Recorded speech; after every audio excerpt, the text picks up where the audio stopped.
Hello, everyone. Tim here. We are now in the third episode of Who Had the Best Decade, which this has been a lot of fun. If you haven't seen the other ones before, we've covered actors, we've covered composers, and now this is strictly focused on directors. We're going to be talking about everyone's specific directors.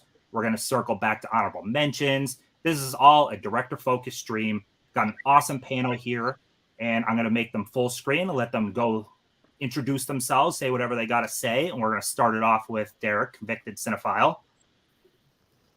Oh, hey there, this is Derek, the convicted cinephile, and this is Oliver. He'll be on my lap 90% of the time, probably. Yeah, on my channel, I like to talk, shop, and pop open movies, where I do unboxings, I'll do thrifting vlogs. I do a lot of awards season stuff, so that's kind of my focus right now.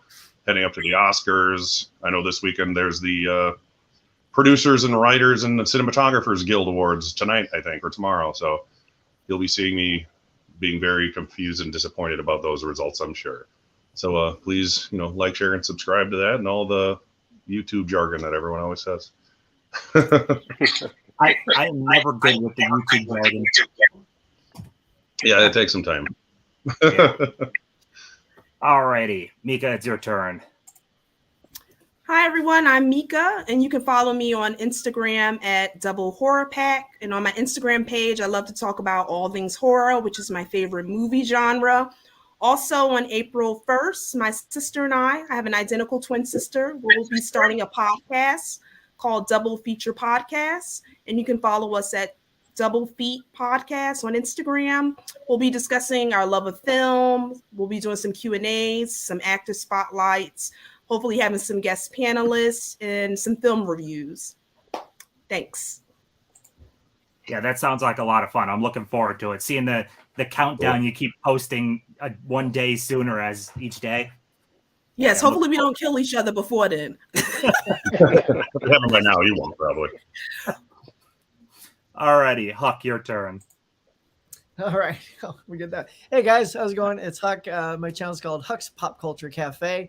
I just like to center around the world of pop culture. So I didn't want to pigeonhole myself too much in just one thing. So it lets me go out and do, we have a lot of conventions and exhibits and stuff out here. I live in Los Angeles, so I get to go out and I do those tours, and I'll shoot those and I'll put them up for you guys in case you can't make it out. You get to see what the tours are all about. I do some Blu-ray hunts, but I'm starting to get tired of the big stores. So I think I'm falling in love with more of just the thrift store shopping. I think you get to really add to your collection more that way, and I just think it's a lot more fun doing that. I also do a box office breakdown on Mondays and some award stuff. That's what I'm looking for, award stuff as well. I just got to be a part of the SAG Awards. I got to be part of the nominating committee and the voting committee. So that was kind of fun this year to see how that all ended up. And yeah, so that's what I'm all about. So if you guys like that whole pop culture kind of stuff, stop on by the cafe. Awesome. If you all haven't watched his box office breakdowns, they are very good videos. Breaks down everything, the top 10 movies in the theaters, and then goes into streaming. My wife even comments, it's like, wow, you can cover streaming. Yeah, just the number ones. It's just the number ones, because otherwise it'd be like 80 minutes long. But thanks, Tim. Thanks for putting they're great videos, though. Cool. All right, James, your turn. Awesome. Well, hello, everybody. My name is James, and my channel on YouTube is 20th and 21st Movies. We're about all things cinema. I just love, film going all the way back to, the 1920s, the silent era film, all the way up to, current day. So I can, one day be watching a Charlie Chaplin silent film, and then the next day take my son to see Avengers Endgame. So it's really the whole span of cinema. We talk about a lot of physical media releases, mostly the Criterion collection, but I recently picked up my first Arrow video title. So going to start to, cover more Arrow video releases, Kino Lorber releases, but just love all things cinema, love, discovering new films, new directors, which is, part of what I love about YouTube is just learning about new directors I haven't heard of or movies.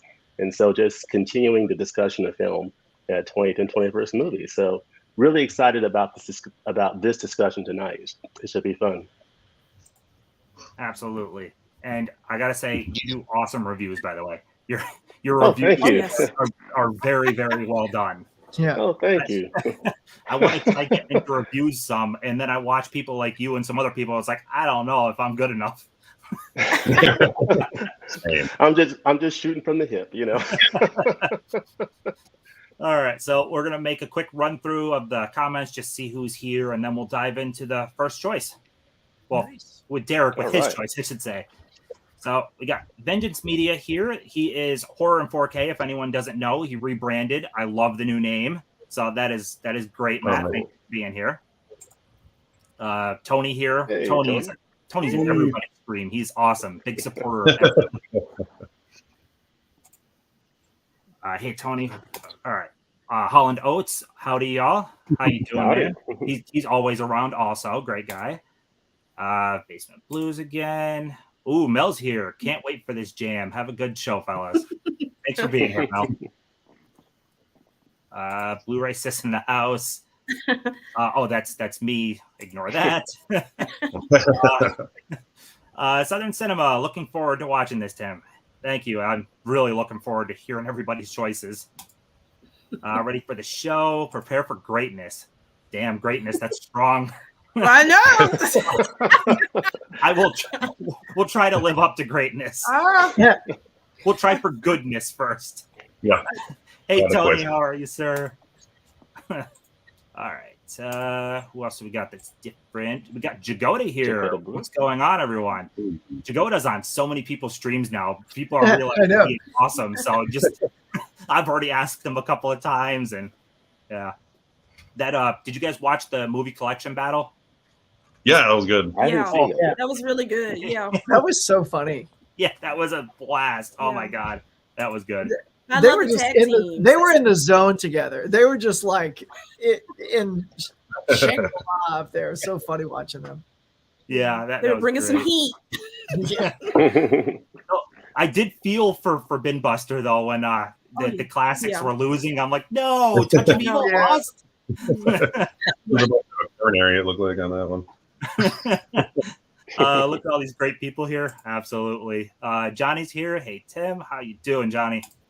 All the notes again. Movie Hunter. Evening, everyone.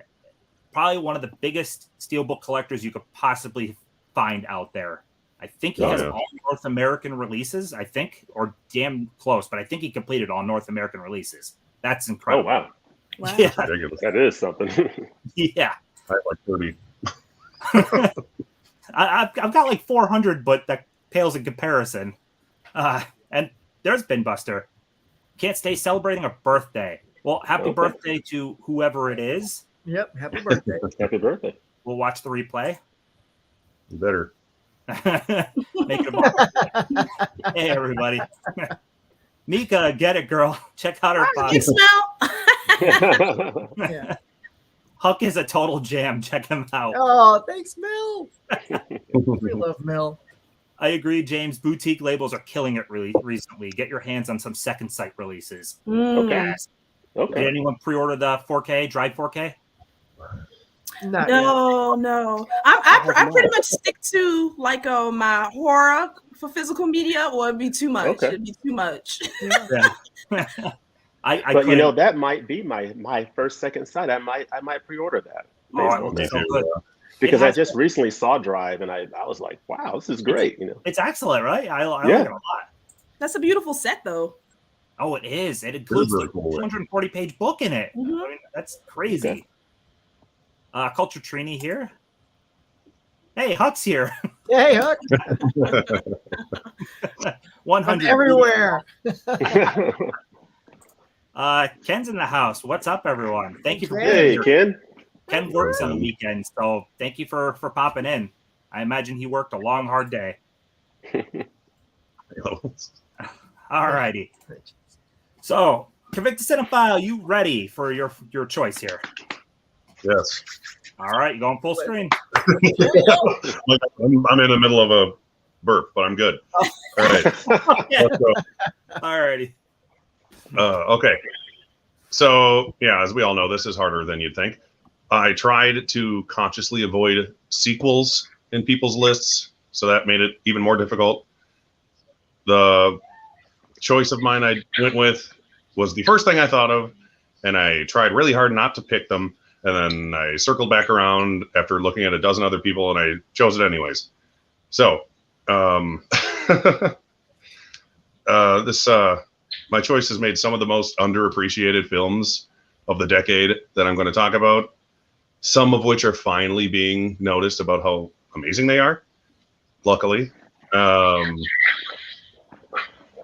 have my notes here now. I forgot what I was going to say. So they won 4 Academy Awards, all in different categories, which is just weird and cool. They have 16 nominations overall between them, and I'm saying them because I had to go with my homeboys, my bros, the Coen Brothers, Joel and Ethan Coen. So it was hard to pick a certain time because I didn't want to not include Blood Simple and Raising Arizona. They're my favorite, by the way, screenwriters and directors of all time. I literally named my child after them. So I landed on just the 90s Coen Brothers movies, because all of them are amazing, and they honestly got me really into filmmaking in general, or more interested in it than I already was. So we have 1990, we got Miller's Crossing. Still don't have the Criterion yet. I'll get it soon. 91, we got Barton Fink. I went to Half Price Books yesterday just to buy this so I could have it for this stream. I used to own it and I sold it because I'm an idiot. Hudsucker Proxy, which is fantastic, and nobody ever talks about it, and it bombed so bad when it came out in the box office. And Sam Raimi wrote that with them, and it has Bruce Campbell in it, so what's not to like? And you got their, what is probably their first masterpiece, Fargo, which is the movie that got me into them in the first place. One of my all-time favorite movies, possibly my all-time favorite movie, besides No Country for Old Men, which I can't use because it came out 17 years later. And then the biggest cult film of all time, arguably, Big Lebowski, rounding out 1998. So that's the 90s Coen Brothers movies. So that's where I landed. That's an awesome choice. I listened to Bruce Campbell's books recently on audiobook. Mm-hmm. I didn't know until listening to that Sam Raimi and the Coens came up into filmmaking at the same time, exact same time. Yeah, they like live together and stuff. Yeah, and Holly Hunter. And, I didn't know that Joel Coen was I think it was Joel that was a film editor on one of the movies that Sam Raimi was working on. I was like, oh, Evil Dead 2. Evil Dead 2, I think. Yeah. Was it for Evil Dead? That's insane. I want to say Evil Dead 2. Yeah. I was like, I had no idea. So I thought that was pretty damn cool. Yeah, I had a Evil Dead book I talked about in one of my videos. I think it was when the Evil Dead box set came out, about how that book got me into filmmaking, essentially, because I was just in love with the Evil Dead series. And they talked about how they went through college together and all that, and Bruce and Sam are in all their movies. Sam Raimi's in Miller's Crossing too. Mm-hmm. But you know, Lincoln, you miss them. I even have my Fargo beer glass. I was hoping it wouldn't give it away if it was too obvious. So no. I have a Big Lebowski one too, but I like Fargo more. So I will. Yeah, Fargo's awesome. One of my top films. Oh my gosh, yeah. Fargo, No Country for Old Men, and of course you gotta love the dude. Yeah. Big Lebowski. All their movies. There's not one of the movies I don't like or love. And they get better the more you watch them too.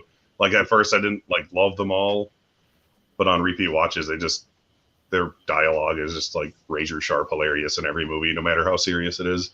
It just sucks you in. I love it. And the tone of their movies, I love it. It's weird and quirky, and I love that. Mm-hmm. So one of the movies that doesn't get talked about much, I enjoy the heck out of Burn After Reading. And that one doesn't get talked about much. And I'm not going to spoil anything, but the Brad Pitt twist or whatever that happens, I was like, oh my God, this is awesome. Yeah. Actually, right before the world ended, COVID, my wife and I and our buddy did Coen Brothers trivia, and we won, by the way. We made Hard Bodies polos so we could dress up as Hard Bodies employees. And I had Dapper Dan hair treatment with me as well. From Oh Brother Art Thou. Oh, that's good. Yeah. They are my everything when it comes to the filmmakers in general. And they edit their movies too. So it makes them even better. I love when a director is more than just a director, like a writer or an editor or anything like that. It's just it's great to be multi-talented. You have your fingers in every little aspect of the movie. Yeah, I think the only movie they didn't edit, out of at least the ones I talked about, was Hudsucker Proxy, because it was like their first big studio movie. So of course, it tanked, and then Yeah, that's what happens. But yeah, it's great. If you haven't seen Hudsucker Proxy, oh, it's it's, really it's good. I think I still have to buy it because I'm working on buying all Bruce Campbell, regardless if he's in 10 seconds of a movie. I'm getting Yeah. He's funny in the movie too. He's in it. Yeah. That in the, He has the actual parts. he talked about how big of a deal it was to get that, because after Evil Dead, it was so hard to break through to something different. So yeah, I gotta buy that. Now you're gonna make me end up wanting to purchase that on Amazon after this stream. Yeah, I just have the DVD, so I need to get the Blu-ray of that and Barton thing. So, Do you guys remember when they directed the Bud Light commercials?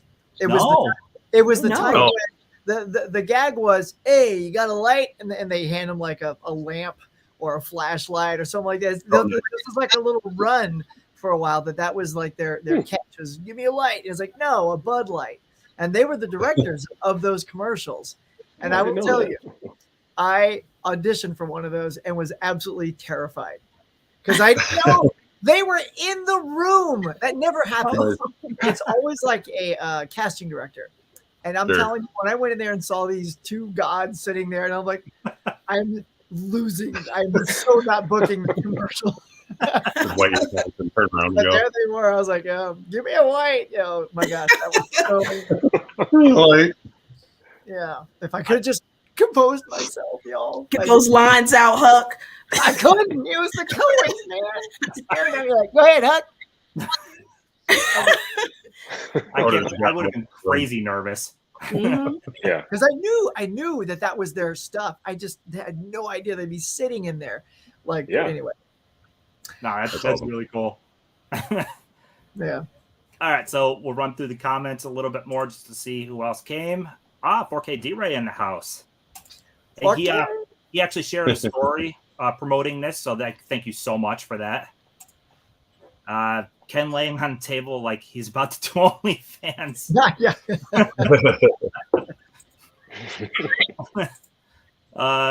Right, that was my floor, but I'm open to anything at this point. Anything for those clicks.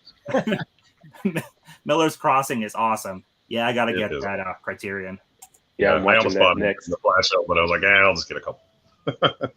The nice thing, at least, is that there's more Criterion flash sales come, or the Barnes and Noble sale and stuff. So if you miss something, Right. just get it next I'll get time. it done. Mhm. I got last year. I got Llewyn Davis and Blood Simple. So I watched Burn after reading last year. It's weird, but amazing. so funny. Weird is how I categorize a lot of Coen movies, but they're fun. Oh, It's yeah. like offbeat humor that just works. Super dark, awkward humor. Yeah. Blu-ray King, what's up, y'all? Hey, thanks for being here. Thoughts on Robert Zemeckis? He's my favorite director. Well, Great one. we can. I looked at him. Yeah, someone might pick him, might not. We'll talk about him towards the tail end because, he is fantastic. You never know. Zemeckis is maybe the most underrated director, King. Yeah, Mm-hmm. Coen Or he Brothers was is at a least. choice. Yeah, the Coen Brothers are bosses. Their films are highly rewatchable and somewhat get better every viewing. Love them. Or They somewhat. do. Yeah, I don't get Fargo. I've seen Fargo, I don't know, 5-6 times, which is the most I've seen any of the Coen movies. And yeah, it's so good. It's That's my favorite. Frances Yeah, McDormand. No Country. Yeah, Fargo's so good. Yeah. He's like my And favorite actress. too. Yeah, she can read a phone book. She's just awesome. Yeah. She is. Well, did you guys see Nomadland? Yeah, Yes, I yes, yes. I gotta get to that. She puts on an amazing performance. There's entire scenes where she's saying hardly anything. It's all just through her face and her eyes. It's like, oh my God, she is so good. Awesome. She is. Alrighty, Mika, you ready? Oh, for my close up.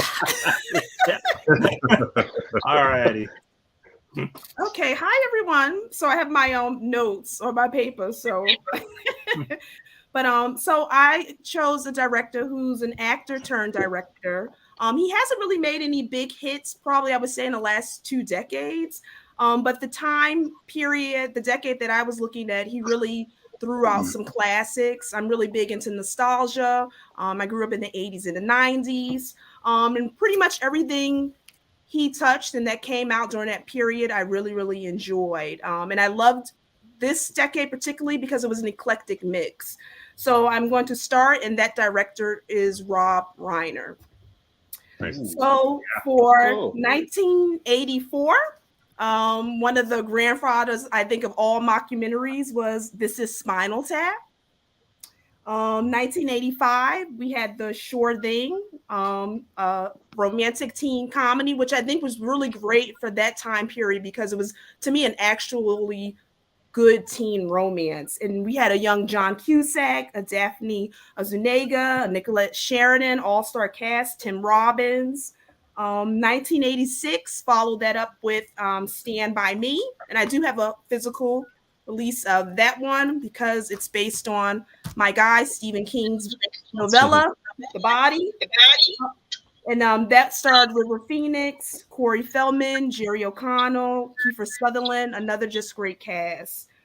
I took a little note from that. I'm not sure if everyone's familiar, but in the movie, the town is named Castle Rock, and Reiner chose that particularly because that's the town that's used in a lot of Stephen King's novels in Maine. Okay. So I thought that was just a little fun note.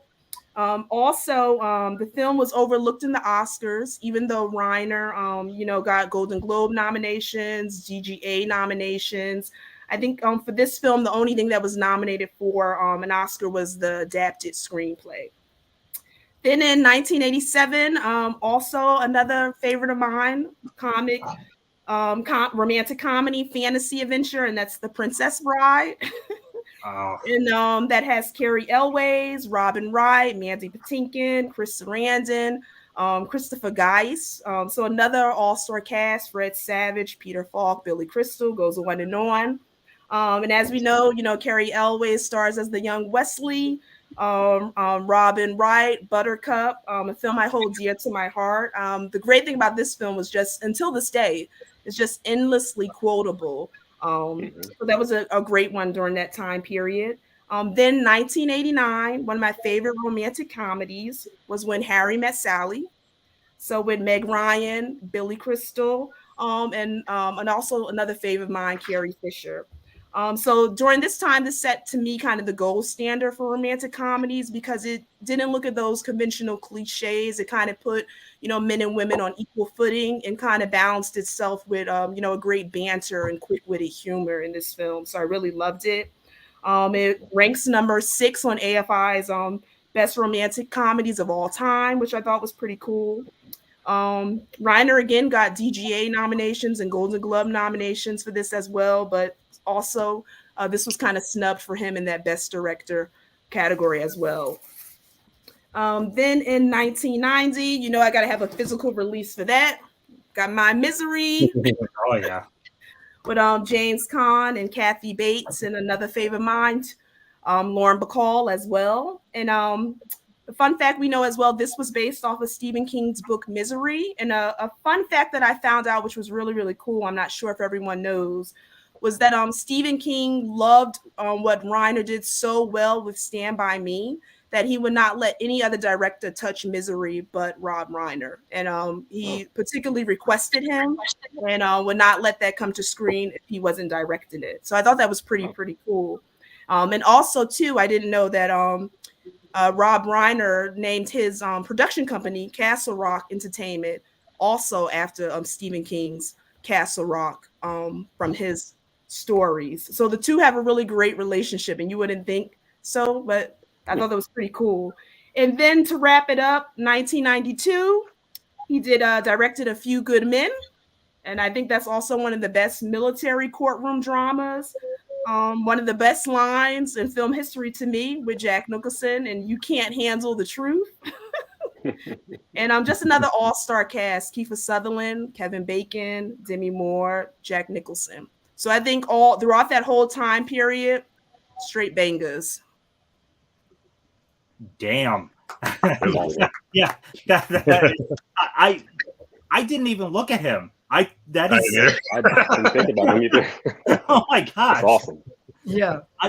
I really loved the little tidbit on Stephen King specifically wanting him for Misery, because Stephen King is very critical of his adaptations. So that's really cool. I didn't know that. Yeah, I thought that's so interesting. Yeah, he just loved so much what he did with Stand By Me. And that was his caveat, that's the only person he wanted to direct Misery. Wow. Stand By Me is incredible. Yeah, I love Misery. I grew up with that movie. Yeah. I turn my head when it comes to the sledgehammer to the I can't. So hard to watch. I do too, Tim. It's filmed so well, and it just makes me. I can't watch it either. It's like, oh, look away. Love horror and stuff like that, but there's certain things that just make me. I'm with you. I really, really like that choice, and I'm really ashamed of myself for not even thinking in that ballpark. Oh yeah, I just loved it. And I said great category, because really year after year after year, he did such great work, and it was so eclectic. Like, he switched it up each time. So you had the romantic comedy, the mockumentary, the psychological thriller. So I thought great choice. He's always been one of my favorites. Yeah, Kick Him In is absolutely one of my favorite films of his. That is so good, wall to wall, that film. Mm-hmm. Yeah, and I loved When Harry Met Sally too. That is a great one. Yeah, the shout release on that is excellent if you don't have it. And it's cheap too. You can find it really cheap. Like the interview with Billy Crystal and Reiner, it's like as soon as you like I watched it with my wife, it was so good you instantly want to just start watching the movie again. Like that's how compelling the Q&A is. You're like, I got to go watch this now. It's so good. Yeah. It's a good movie. Yeah, that is an excellent choice. All right, we'll see what else the chat says. And I already saw some people saying how great that choice is. So, Ken laying on the floor reminded me of Shawn Michaels' nude pose with the title. Forrest Gump and Roger Rabbit. I'm watching Cheaper by the Dozen remake. I think it has Emoji Movie beat. I don't know if I'm going to watch that. Yo, Vengeance Media, what's up, my man? Matt is awesome, so I see why there's lots of love. He is such a big supporter of everyone. Oh yeah, he is. Yeah, he's in everyone's streams. He's just an awesome guy. Awesome. Great crew you got here tonight, Tim. Absolutely. I'm happy everyone said yes. This is an awesome panel. Meek Up, your close-up is beautiful. Oh, I was like, I said no close-up, Tim. Reiner is a killer pick. Kitten Paws, love Rob Reiner. No. Mm-hmm. Yeah, Rob Reiner. That's like I said, I didn't even think in that ballpark. Somebody turned this stream up to 11. Very good. All the time. I hear Rob Reiner. I gotta get this to Spinal Tap. I don't have it. Yeah, I used to have the Criterion DVD, but like an idiot, I sold a lot of them. Did it come to Criterion Blu-ray, or is it just? No, it's just DVD. DVD. Just DVD. Damn. I wonder, do they not have the rights anymore? I wonder, or because that seems like there's a Blu-ray of it. It's just not anything special, I don't think. Yeah. Let's see. There's more chat back and forth. That would be so dope. Yeah, Matt's a great moderator, so definitely all channels should make him a mod. He can mod for everyone. Wow, I think I love all those movies. Yeah, as you were listing stuff off, I was like, oh my god, I didn't even connect all those dots in my head. Mm-hmm. Reiner is so good at casting. Oh yeah. Stand By Me, my god, all the kids were perfectly cast. Yeah. Damn, Rob Reiner was a fantastic choice. He doesn't get enough love. All those movies are bangers. Mm-hmm. Yeah, it's going to become a problem. Thanks for the hookup, though. And so far, all those films are great. Yeah. Damn right. We know what we're doing. All right, Huck, you got a heck of two choices to follow up here. So let's see what you got. I can only do what I do, y'all. All right. So the director, and believe me, this was not an easy task. Tim, you put us through the ringer, I'm telling you. My honorable mention list is like through the roof. I'm literally now deciding on, okay. So the director I chose, and I had several others for certain reasons. Now, for me, picking the director is a personal choice. Like the one thing I wanted to make sure I didn't do is just look at a director's filmography and then go, I'm picking that guy because he got a great filmography. I didn't want to go that route. I wanted to make sure I picked a director who, as I'm growing up and I start to enjoy that director's films, they really stick with me. They make a nice impression. And there are several on the same plane as this director, but I'm picking him because I think he's an absolute creative, one-of-a-kind genius, and that is Tim Burton. And I'm going with Tim Burton. As we all know, back in his early days, he came out of Disney, and he did Frankenweenie, that really weird thing about where the dog is, and the boy wants his dog back. And Paul Rubens saw that film. You know, talk about how Stephen King picks who he wants. Well, Paul Rubens was making his film Pee-wee's Big Adventure, and said, "Okay, I need that twisted genius on my movie," right? And then we get the classic that is Pee-wee's Big Adventure. However, with the daunting task of this decade scenario, I had to not start with Pee-wee's Big Adventure, because you got to sort of find that sweet spot where you get certain movies. So I am starting with, in '88, we got Beetlejuice. So Beetlejuice, I mean, my God, like, do we all remember watching this for the first time? When Keaton was a comedy legend. He was so good, and he was so perfect. You know, he's not even in this movie that much, but he's just so memorable in the part. And Winona Ryder, how wonderful is she? What's great about films like this is I watch this with my daughter. I try to show my daughter all the things that I love. She's 14.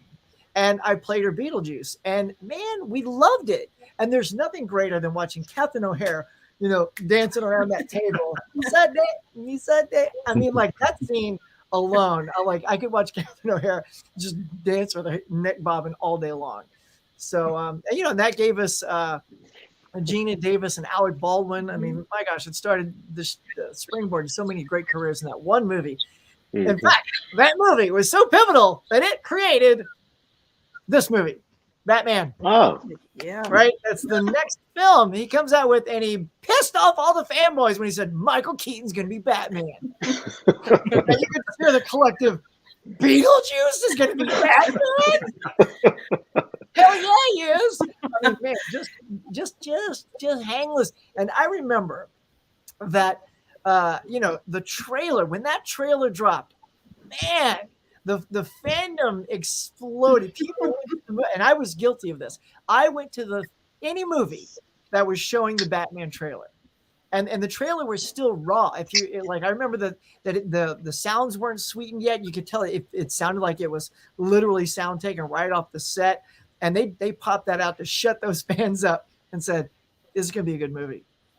And it was just so stylish, and everyone since 1966 had an image of Batman, and it was Adam West, who I love, right? Rock on, Adam West, all right, my friend.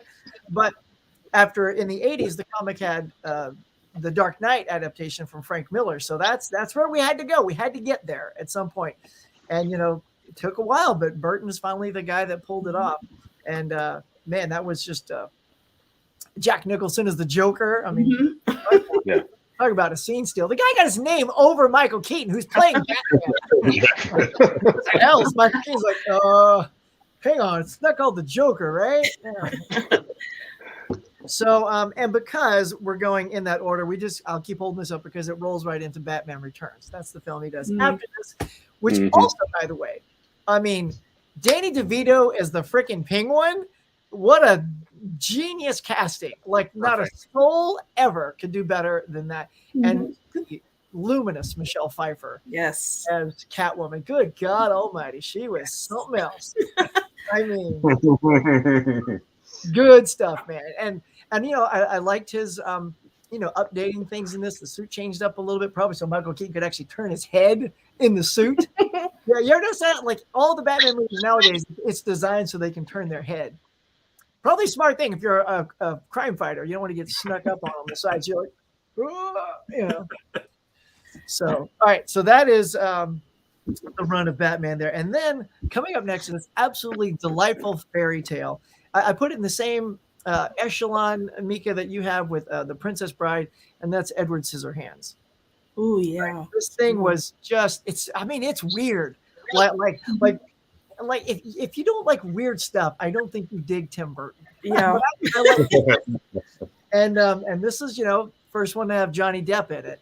And nobody does weird as good as Johnny Depp. So they were a perfect fit. And just this character that they created together, it was so bizarre, you know, and he finally got to work with one of his icons, Vincent Price, as the one who created him. And it's such a sad moment. You know, he's got the hands that he's presenting to him, and then that's when he has this heart attack, and he's like trying to grab the hands with his scissor hands, and it's just heartbreaking. It's such a wonderful little love story with absolutely crazy comedy. You know, when he's like doing all the people's hairs with his hands, and making the bushes, like that's like Tim Burton at his best. Now, with that said, I love this film. Like, this was another out of the box thing. Coming up next on his 10-year run in it is Ed Wood. And he brings Johnny Depp back, who plays Ed Wood. And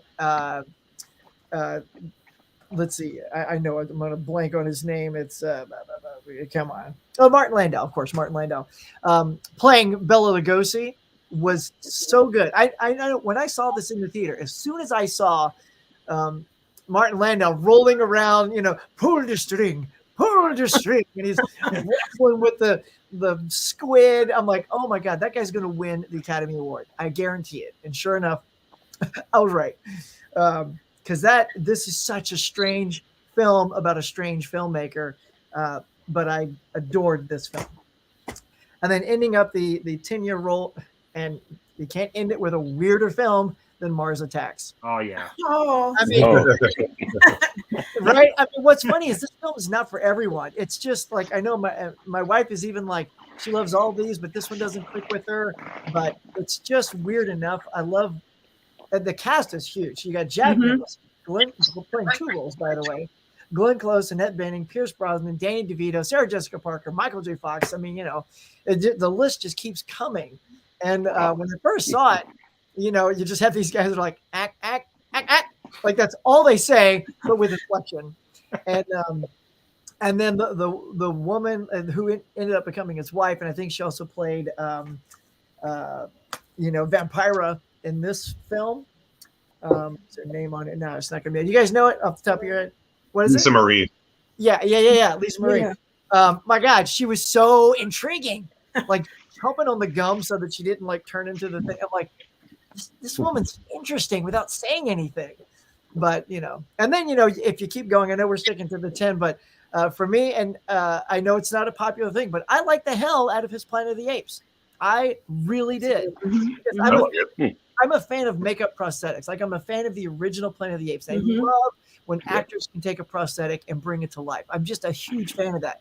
And those prosthetics on Tim Roth, Michael Clark Duncan, Paul Giamatti, they were state of the art. Rick Baker killed it. And it's I could just watch that all day. So and of course, he gave us Danny Elfman. I mean, that guy, when something can make a film and it's a killer score. I mean, you know, Tim, you guys did that great soundtrack episode and talked about Elfman. So, and it's nice to see, you know, you got collaborators that go together. And oh yeah, check this out. My wife just brought this to me. Here's the Beetlejuice glass I bought. Oh, cool. And it's never trust the living. And it's slanted, so when you put it down, it's like kind of like. Oh, that's cool. That's awesome. So there you go, Tim Burton. That's my pick. Yeah. Ooh, awesome. Love that choice. Love it. Yeah, Rick Baker is the GOAT when it comes to that makeup. I mean, he did American Werewolf in London and Star Wars canteen scene and everything. I mean, he's the greatest. Yeah. You got an Oscar for each day of the week. Yes. But it was Rick Baker in American Werewolf in London that made the category makeup a staple at the Oscars. It was not a staple like Planet of the Apes got the honorary Oscar back in '69, but it was not until that movie and finally Hollywood's like, oh, makeup is a pretty big deal. Yeah, like, Let's make a category. And then we've had it ever since. So, goat. I remember. Sorry, let me interrupt. But Planet of the Apes, I remember being amazed that somehow did not get nominated for its makeup at the Oscars that year. I was like, what? Like, yeah. Something's wrong with people. The movie's not that bad. Come on. I like it. It's fun to watch. I enjoy it. Yeah. I mean, it's not the same. It doesn't have the same impact as the original, but it never will. Mm-hmm. But Right. I love watching actors emote through, makeup. Mm-hmm. Helena Bonham Carter, she was fantastic. Oh, love her. Oh, yeah, she's Right? great. Is there any other director that has an aesthetic tied to them as much as Tim Burton? You say Tim Burton, and you can picture the type of vibe he goes for in your head. Yep. Yes. Yep. Yeah. I don't know if he still has the vibe anymore. I'm still waiting for kind of that return of classic Burton. I actually recently watched, I had never seen Corpse Bride before. Oh, I love that. Yeah, I love I don't it. think he technically directed Corpse Bride, right? Because I think it's one of those where, like Nightmare Before Christmas, he didn't direct. I think he did direct Corpse Bride. Yeah. He directed Corpse Bride, yeah. And that was so good. Yeah, one of my favorite animated films. Yeah. Yeah, we watched this Halloween. I was like, dang. I remember renting Frankenweenie when I was like 6 years old. My sister and I picked it out. The live action one. Yeah. And we brought it home. We watched it. We're like, that was short. Like, we didn't realize it was a half-hour long movie until it was over. We're like, oh, that was stupid.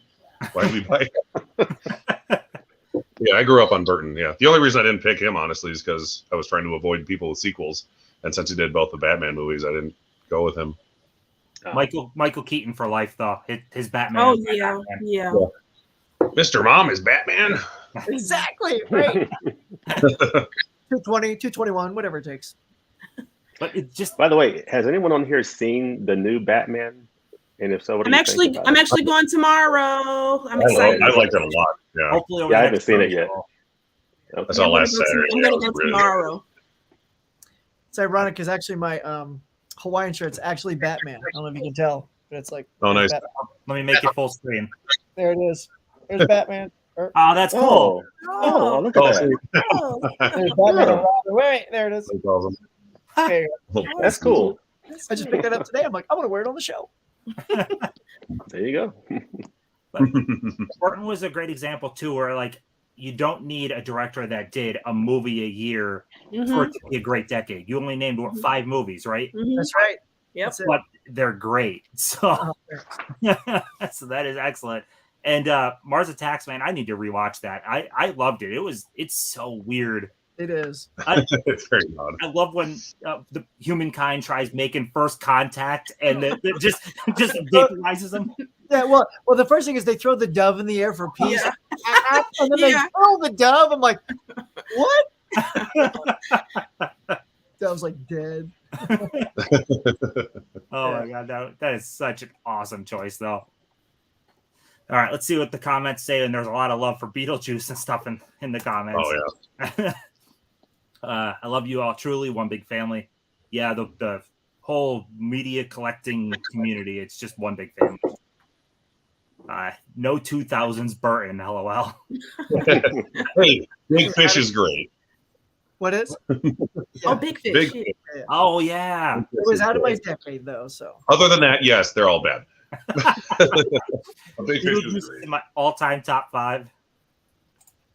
Beetlejuice. Oh no! He's here. Beetlejuice. A lot of love for that. Everyone's summoning Beetlejuice. I'm not going to Nice. tell you. I want you to tell your friends about me. I'm Batman. I'm Batman. Pattinson who? I mean, come on. Right? Let's go. For real. Best Catwoman ever.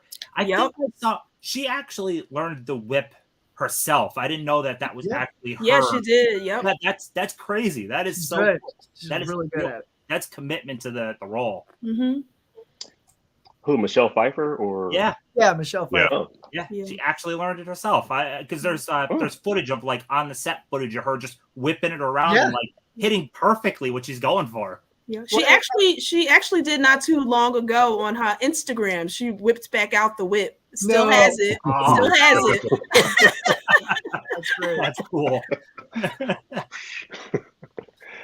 Mars Attacks is the best, and I gotta rebuy that. Sleepy Hollow is one of my favorites, my friend. Oh, It's like who's better with the whip now, Harrison Ford or Michelle Pfeiffer? Yeah, I think Michelle got it. Michelle's got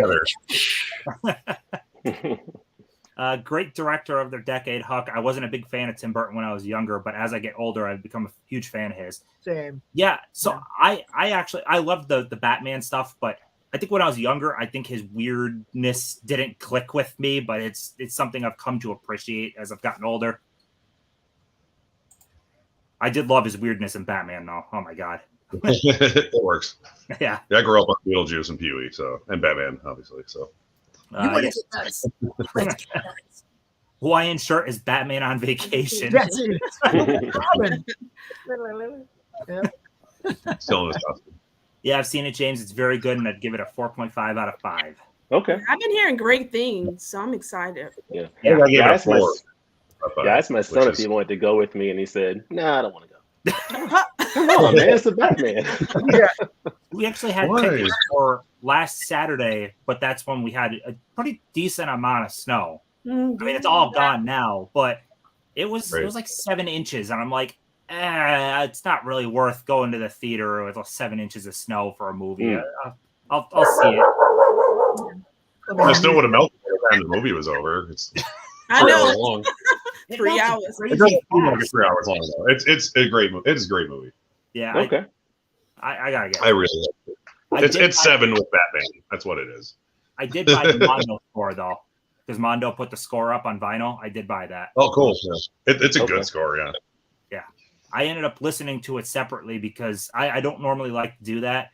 But with dropping, I think it was $60 for the score. I'm like, I gotta hear it first. So, luckily, it stands well outside of the movie. I don't know how it is in the movie, but I imagine great. Okay. So I liked it a lot. Yeah. Can't wait for that GameStop exclusive steelbook.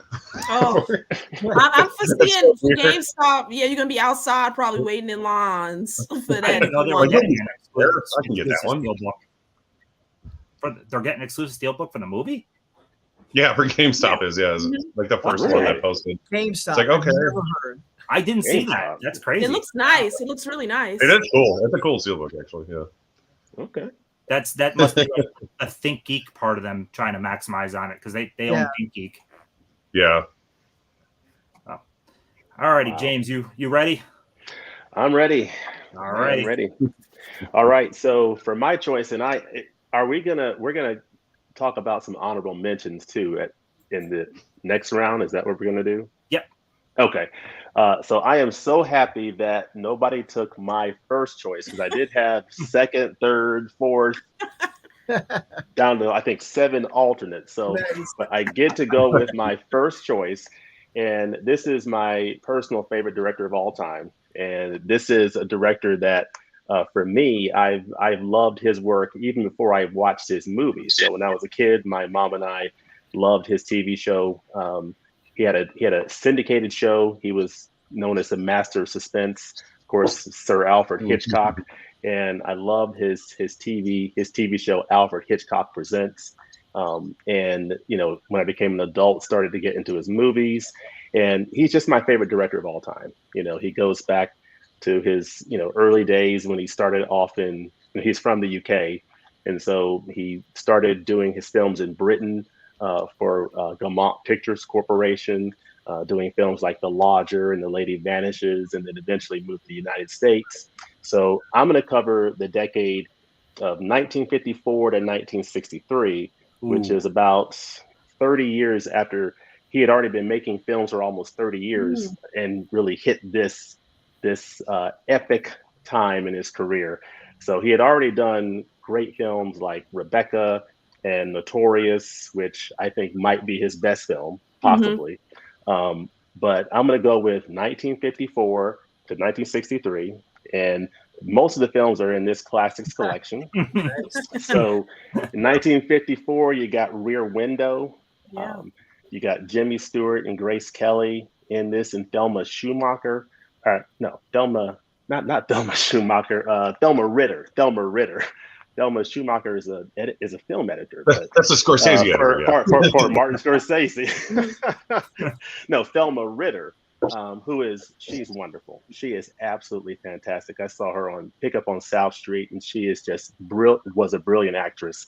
But Rear Window was just so entertaining with Jimmy Stewart and Grace Kelly and Thelma Ritter. It's basically a movie in one. A man is confined to a wheelchair, and Hitchcock is able to make this movie interesting, like a one-room movie with a man basically, looking across the way at some suspicious activity in his neighborhood. And just a classic tale of suspense from the master of suspense. Mm-hmm. So I love Rear Window. Then in 1958 or so, let me get these years right. I'm sorry.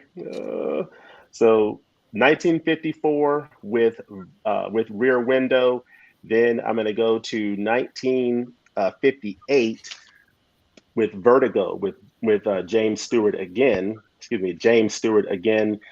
Just playing in a classic role in one of, I think, the greatest movies of all time. Actually, when you look at all four of these films, Rear Window, Vertigo, Psycho, The Birds, all four of these films, along with North by Northwest, are in AFI's top 100 films of all time. Yep. So in this 10-year period, this director, after having made a ton of other great films, basically made 5 films that are among the greatest that have ever been made.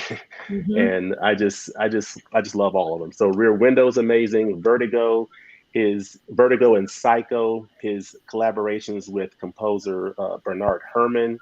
When you hear the soundtrack to Vertigo and that opening score, it just pulls you into the movie. Just the mystery of the film is just incredible. It's haunting. And then Psycho, even people who haven't seen this film, when they hear that music from the shower scene, they know, what that's from. It's from Psycho, and they may not have even ever seen the movie, but they are familiar with the notes of that song. And that's Bernard Herrmann, who also did the music for, I think one of his last compositions was for Taxi Driver for Scorsese, which was amazing. So Psycho, and then The Birds, Tippi Hedren. It's a bit of controversy there in terms of things that might have happened there with things that she's stated, but the film itself is absolutely phenomenal. I love this film. It's probably the least of these films, but it's still amazing. And North by Northwest, which I don't have a copy. I have a copy of it, but I don't have my hands on it. Is just a great film as well, starring Cary Grant. He is an advertising executive, and it's a case of the wrong man, or a case of wrong identity. Some foreign agents mistake him for being a government spy, and he goes on the run as a result of that. And that's North by Northwest. So I'm actually hoping that film gets a 4K release.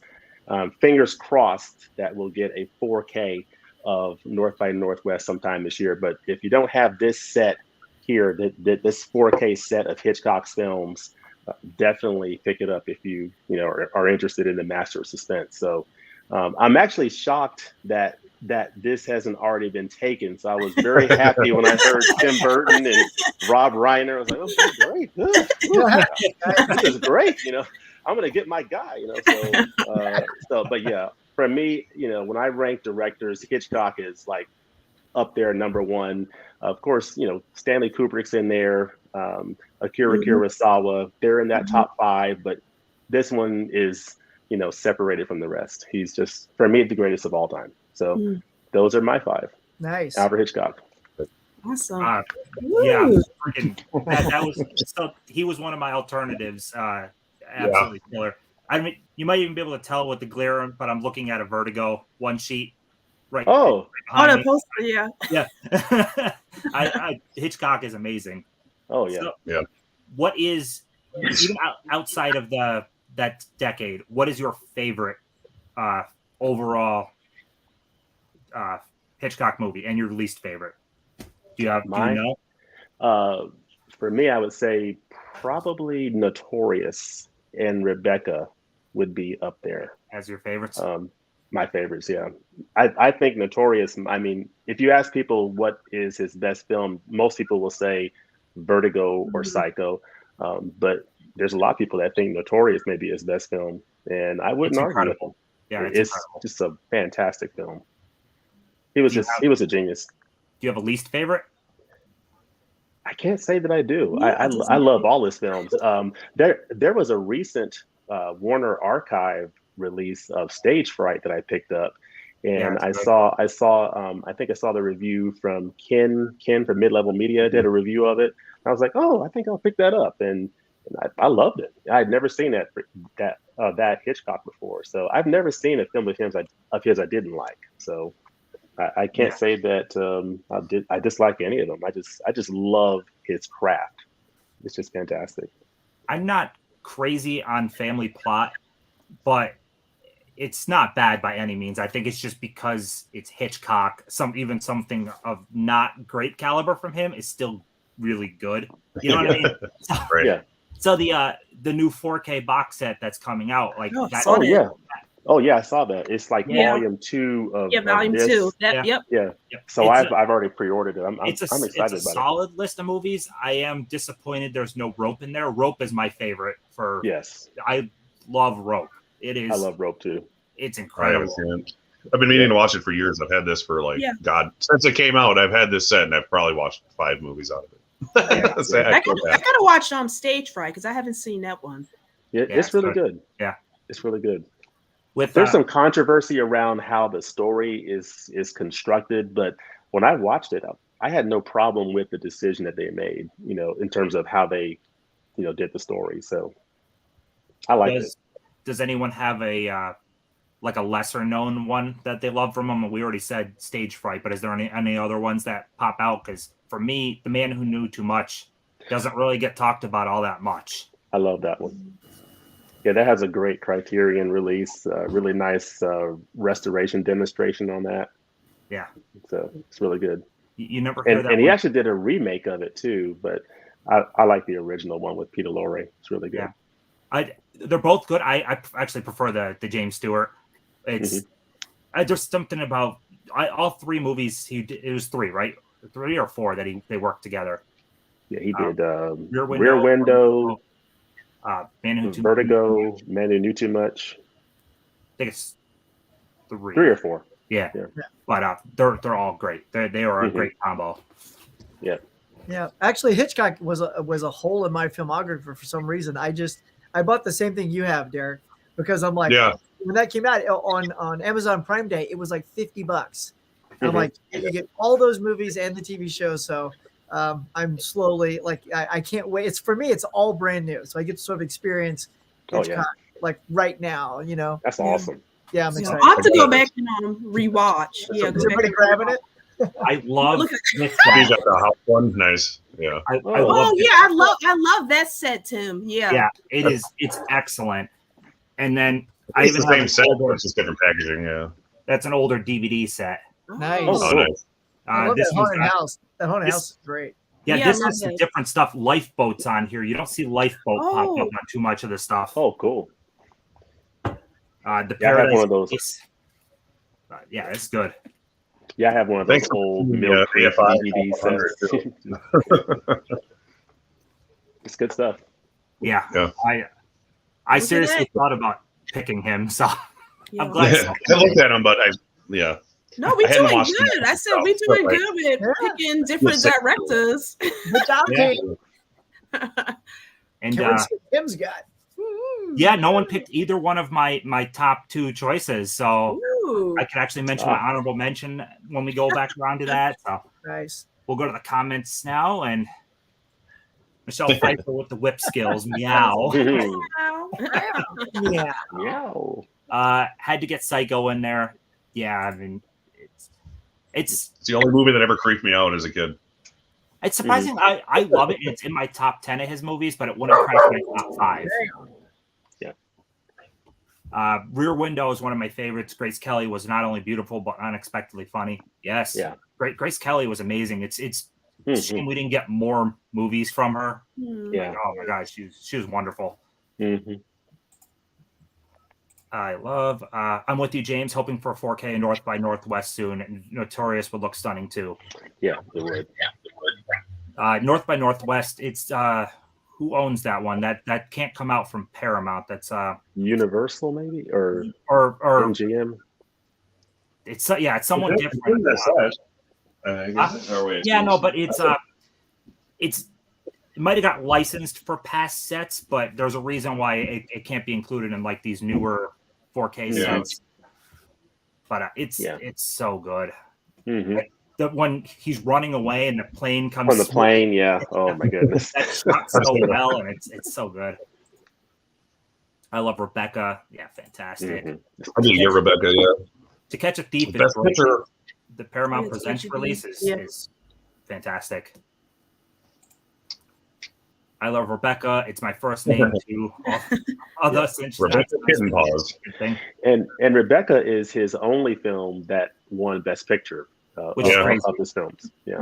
And he never won Best Director, which is sad. Yeah. Or Kubrick, for that matter, since you mentioned him.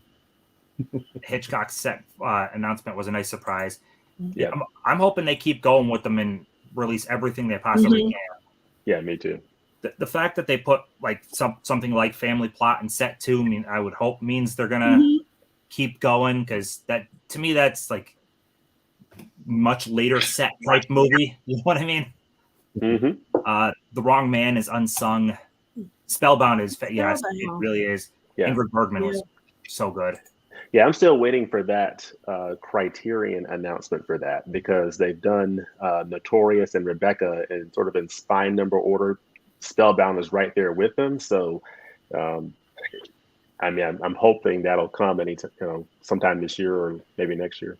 Yeah, wouldn't it be great if we got like, I know there's been Hitchcock box sets, but I want like a nice Criterion huge box set. Like one of those all-encompassing ones. Yeah.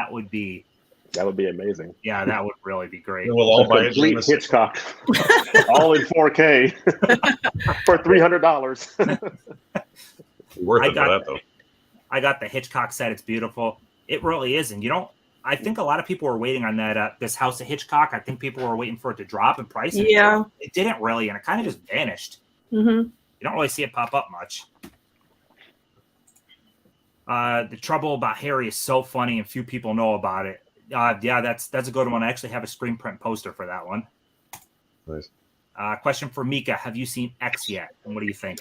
Oh, want to see? I'm living at the movies tomorrow, so I'm doing the Batman, and then I'm going to do X, and I may even try to squeeze in. I want to see that new Sandra Oh film too, Uma. Get my horror on.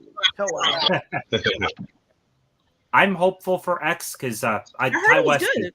Yeah, Ty West has a great sense of like making throwback horror.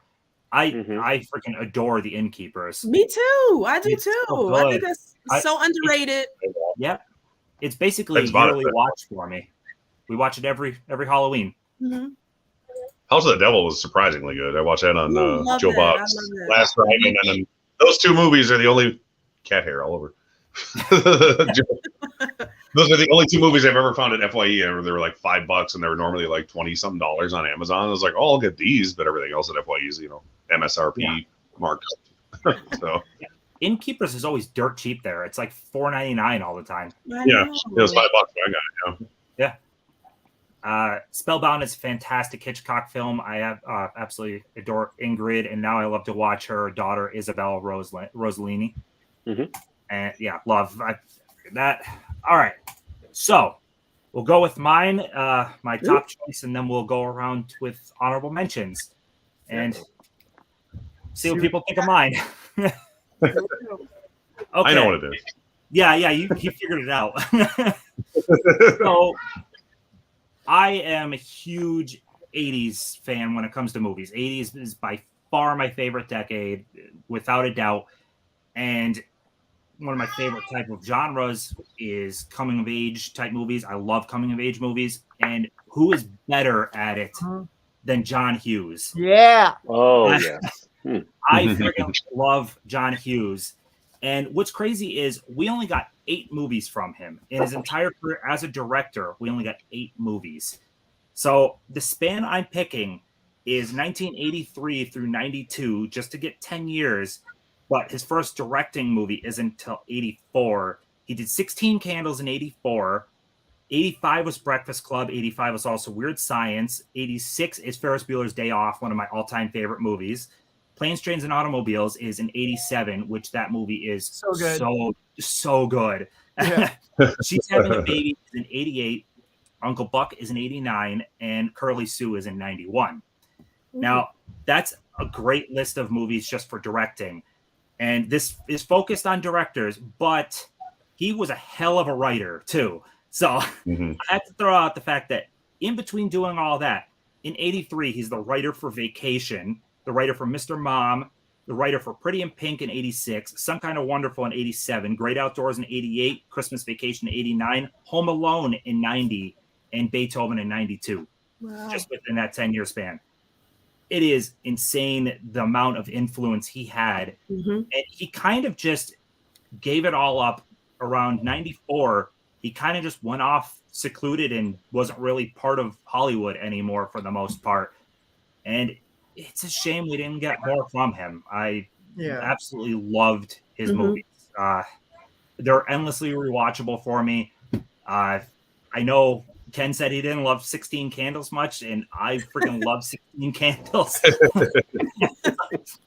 None of his movies are bad to me. I have them all except for Curly Sue. That's the only one I didn't pick up. But I love it. I love him. This is a great book all about him. If you it's really cheap if you ever run across it. Okay. But, yeah. That's great. John Hughes. That's a good one. pick. That's a great pick. Yeah, Huck, you knew where I was going once I said coming of age, I guess. Oh my God! As soon as you said it, like, because that was my jam too. The '80s was, and I was like, "Oh, who you dialing in, son?" And then, John Hughes, man, love. Yeah, he's great. Yeah. And Planes, you're right. Planes, Trains, and Automobiles does not get enough love so in funny. that whole genre because you kind of think of the kid ones primarily when you think of, but that one, oh my God, that's a real heart toucher at the end. Yeah. I picked up that Steelbook this past season, saw it and watched it that on was a popular Thanksgiving, and I just fell in love with it. It was my first time watching it this past year, and I was like, wow. "This is great." You know, Right? You know, Steve Martin and of course the late great John Candy. I mean, it just doesn't get any better than that. It was great. So something I love about Planes, Trains, and Automobiles is the way he's able to balance the fact that in the beginning you're kind of John Candy is the antagonist. He's causing all the issues, and throughout the movie he's able to kind of flip it where then you're like Steve Martin is not great and you feel bad for John Candy. He's able to kind of work both sides for both characters, and they're just so lovable. It's brilliant. It really is. And at the time when he made that, he had so much sway. That whole airport scene when, I want a fucking car. With The only reason it's R-rated, that's the only reason it's rated R. And he threw that in just for the sheer sake of I'm John Hughes and I can do that. Yeah, that was Edie McClure. Edie McClure is the teller there. Yeah. She was so good. like, And she was just like waiting because she was like, not Ferris Bueller. He's a real rad dude. Like, her line delivery, though, at the end of that scene, when it's like, do you have your ticket? No, I threw it away. Oh, well, you're fucked. That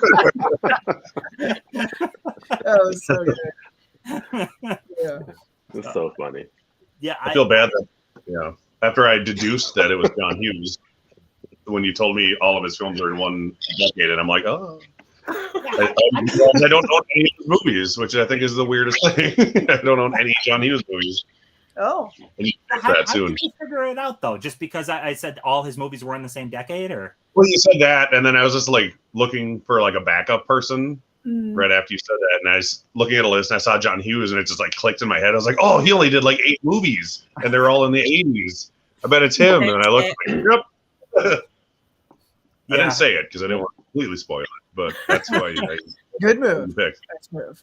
Yeah, I like we all picked ones that have kind of personal connection, and John Hughes had a big personal connection for me. I love this stuff, and I felt kind of I wasn't suave like Ferris, but I skipped school like Ferris entirely too much. I watched that movie endlessly, but we'll make a run through the comments again, and then we'll work through honorable mentions. We won't go full screen for any of the honorable mention stuff. We'll kind of just keep it like this and chat what our backup choices were. Love it. Let's go. 85 was a killer year for Hughes. Every year was within it in that decade. My gosh, the amount of stuff just between writer and director, having your hands on, both big vacation movies. European is that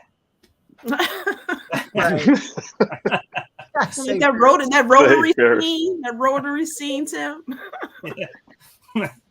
Save Ferris. Oh God, the Save Ferris written on the side of the water tower. Yeah. That's right. I love John Hughes. I need Curly Sue too. I don't know why I just never got it yet. Weird Science is definitely my favorite. Oh, I love Weird Science. Love Weird Science. Yeah. That's my friend, the other Derek's favorite movie ever. So yeah, I love Weird Science. I used to watch that. I love John Hughes. Can't say enough about this director. I'm slowly getting all his films on physical. Yep. Now I'm gonna have to just buy Curly Sue now just to complete it. I have everything else. The scene from Weird Science when they're drunk, and he's talking to the dudes, Yeah. He's like, call me on the telephone. Oh, telephone. mean on the telephone. My friend quotes that constantly. You don't even have a license, Lisa. What's the edition I have? I think that's a cool Arrow release I have for that. Yeah, I have a good standard one for Arrow. I need to get that. Life moves pretty fast. If you don't stop and take a look around once in a while, you could miss it. Yes. That's awesome. You guys, I imagine you saw in Deadpool, the end of the first Deadpool movie. If you stayed to the, I love that so much. Totally wearing the robe. Yeah. What are you still doing here? The movie's over. Go home. Yeah. Don't own any Hughes. Ooh. Get that 5-pack, man. Yeah. I saw that at Target. I was like, I should get that. I don't have any yet. That is such a good deal. Yeah, it really is. Something at Target, I think. Yeah. And I think you get Some Kind of Wonderful in that. That's one. Yeah. Like that he wrote, right? I don't think he directed Some Kind of Wonderful. I think he wrote. No, it's writer, which it's crazy when you think about though, like Pretty in Pink is thought of fully. Most people would think he directed Pretty in Pink because that's thought of as his movie, and he's just the writer for it. I always thought he did. It feels like it. Yes. I have 4 right now, including the Criterion of Breakfast Club. And also 16 Candles on Arrow. Yep. Oh, you got an Arrow of that too, huh? Yeah, I got the Arrow for that and Weird Science. Yeah, I think the Weird Science is a steel book, I believe. They have both, but there's a steel book. Okay, now it's time for honorable mentions. We'll just leave it like this, like I said. So whoever wants to take hold and mention your first one. This is kind of I'll go. Go ahead. Yeah. So I did a backup for me was I love Spike Lee. I had as one of my directors because I do love some social commentary in film. I know not a lot of people do, but I do because I feel film sometimes is a great way to get messages across. So in Spike Lee to me is a great director, has a great body of work, and is one of those directors who can mesh it really well. So giving you a statement without really pushing it kind of down your throat. You should see it. But like some of my favorites are School Days, of course, Do the Right Thing, Clockers. I don't know if anyone saw that. That's an older one. Get on the Bus. Crooklyn is another favorite of mine. So he just, to me, I love his whole body of work. And I just think he's a great director. So he was going to be my backup. Yeah, that Do the Right Thing Steelbook is amazing too. The Mhm, one that came out. Oh my god. Yeah. It's Even great. the 4K. The 4K is nice too. It's pretty cheap, actually. Is that like $15 at Best Buy? I have the old Criterion DVD of it. Find it right here. Yeah, this old thing. No. Oh wow! Oh wow! I kept that one because it's Criterion Blu-ray.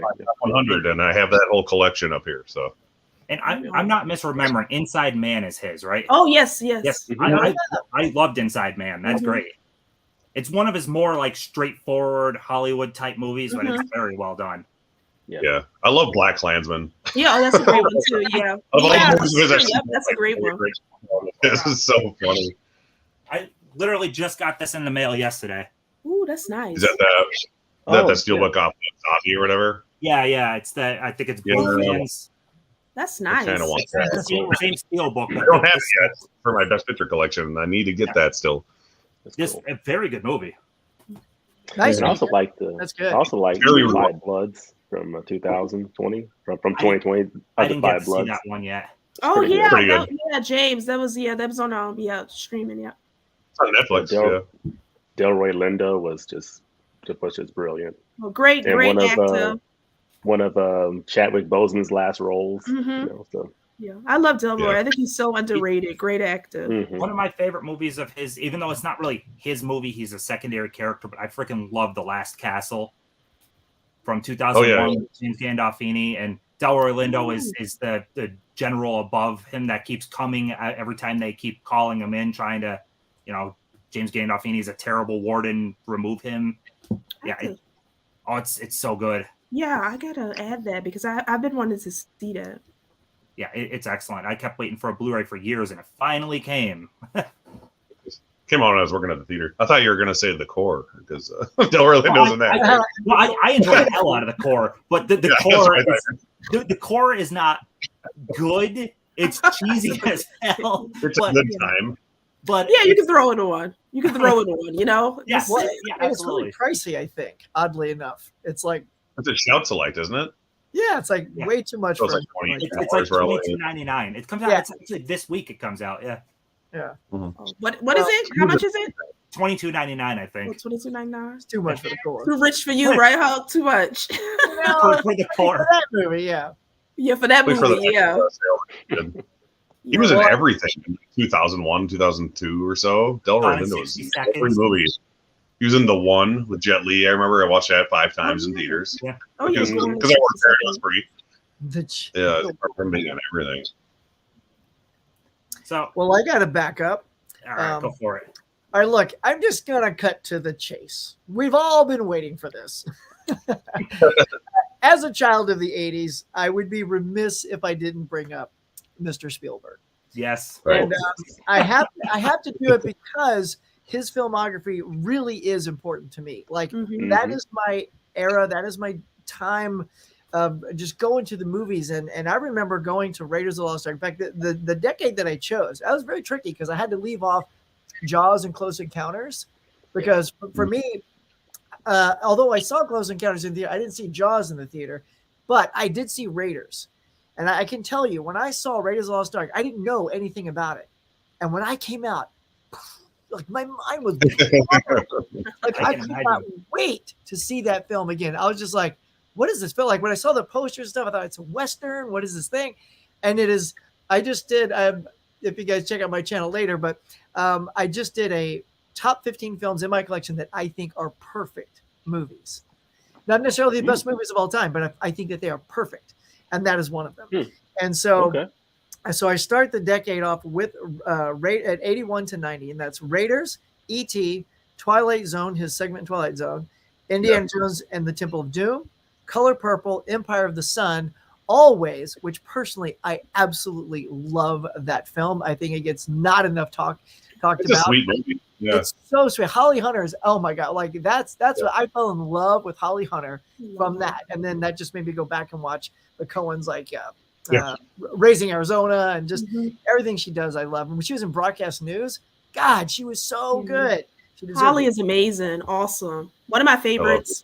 Yeah, she deserved the Oscar for that. And then Empire of the Sun, if I didn't say that, and then Indiana Jones and the Last Crusade. So that is just a killer block. And then of course anything after, like his Oscar stuff, I couldn't even hit because it falls out of that decade. But you got Lincoln and Saving Private Ryan and Amistad, all his stuff is just I even saw West Side Story.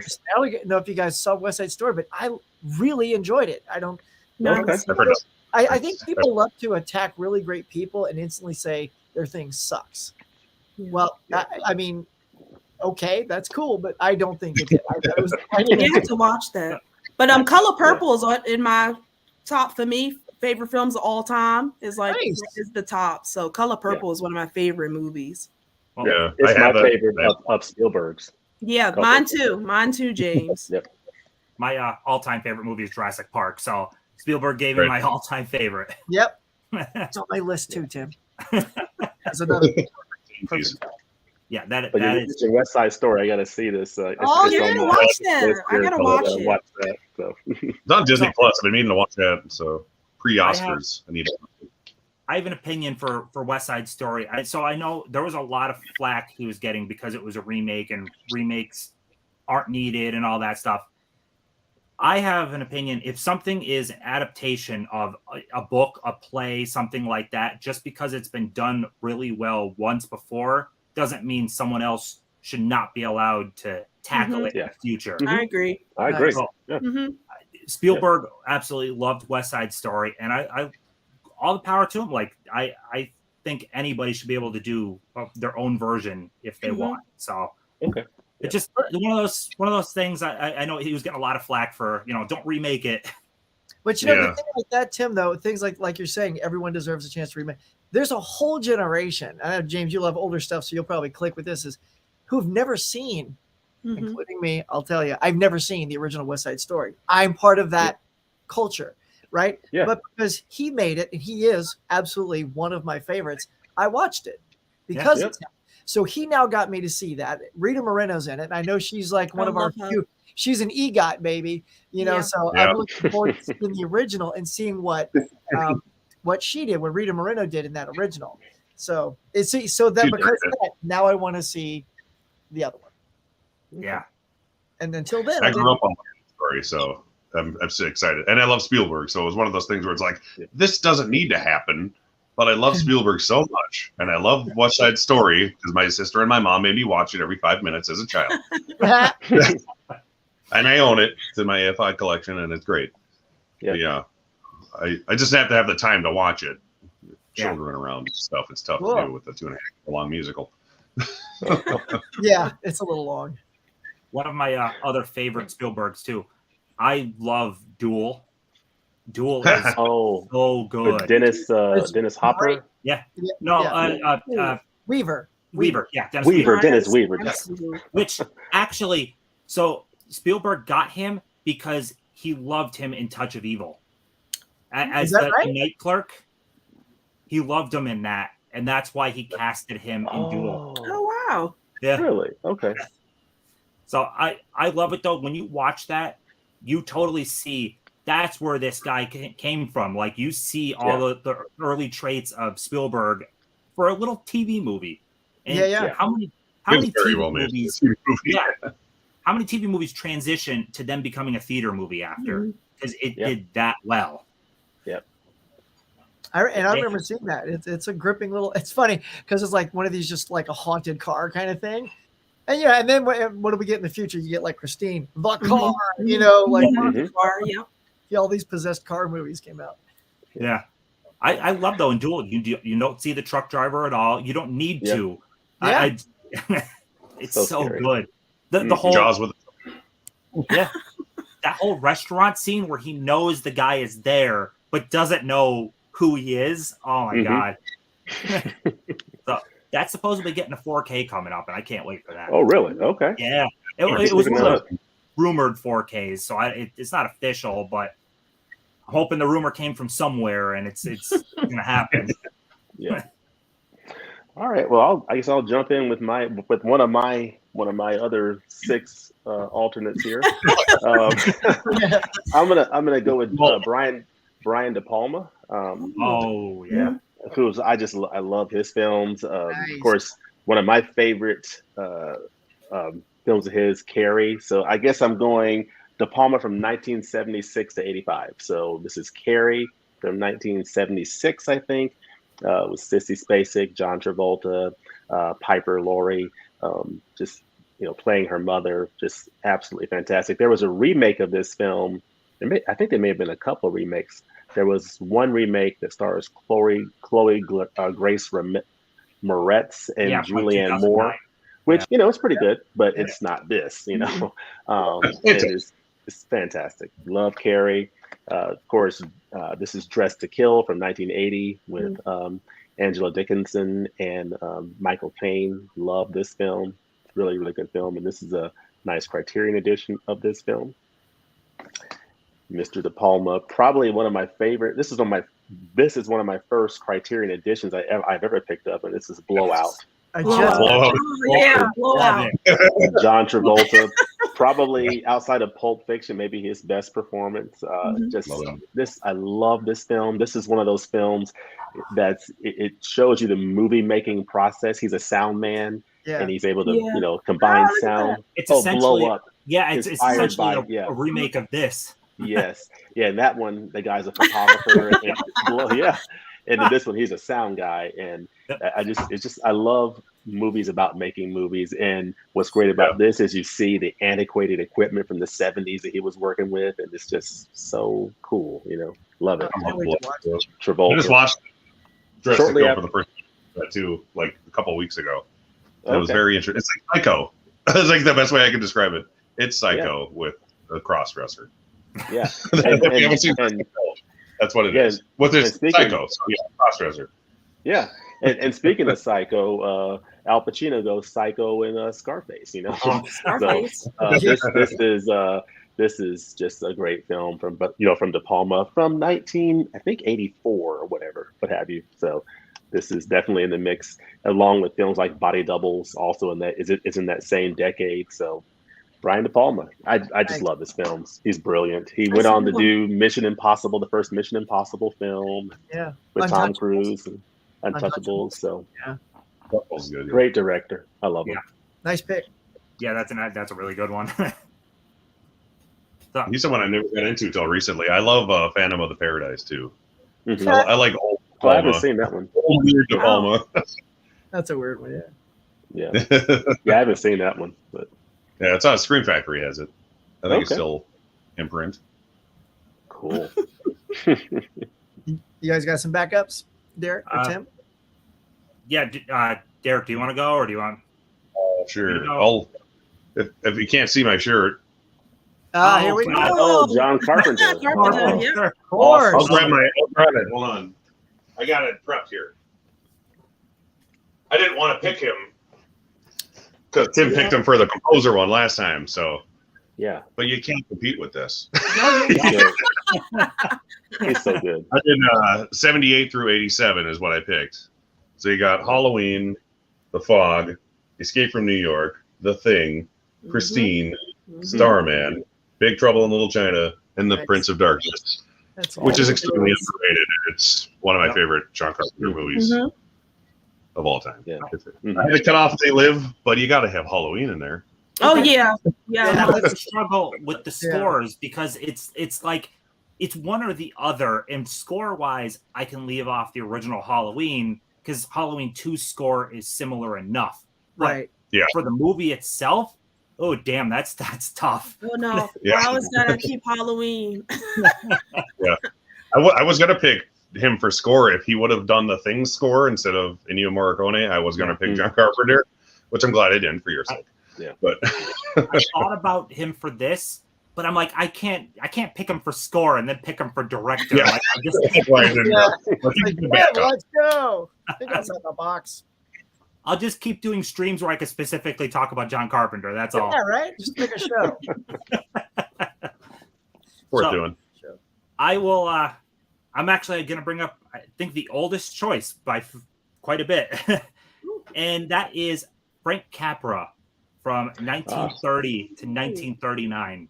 Awesome. So he was basically like the king of the 30s, director-wise. Yeah. We did 15 movies in that span of time. Wow. 3 Best Picture wins, along with 1 nomination in there because he was also nominated outside of that range for It's a Wonderful Life.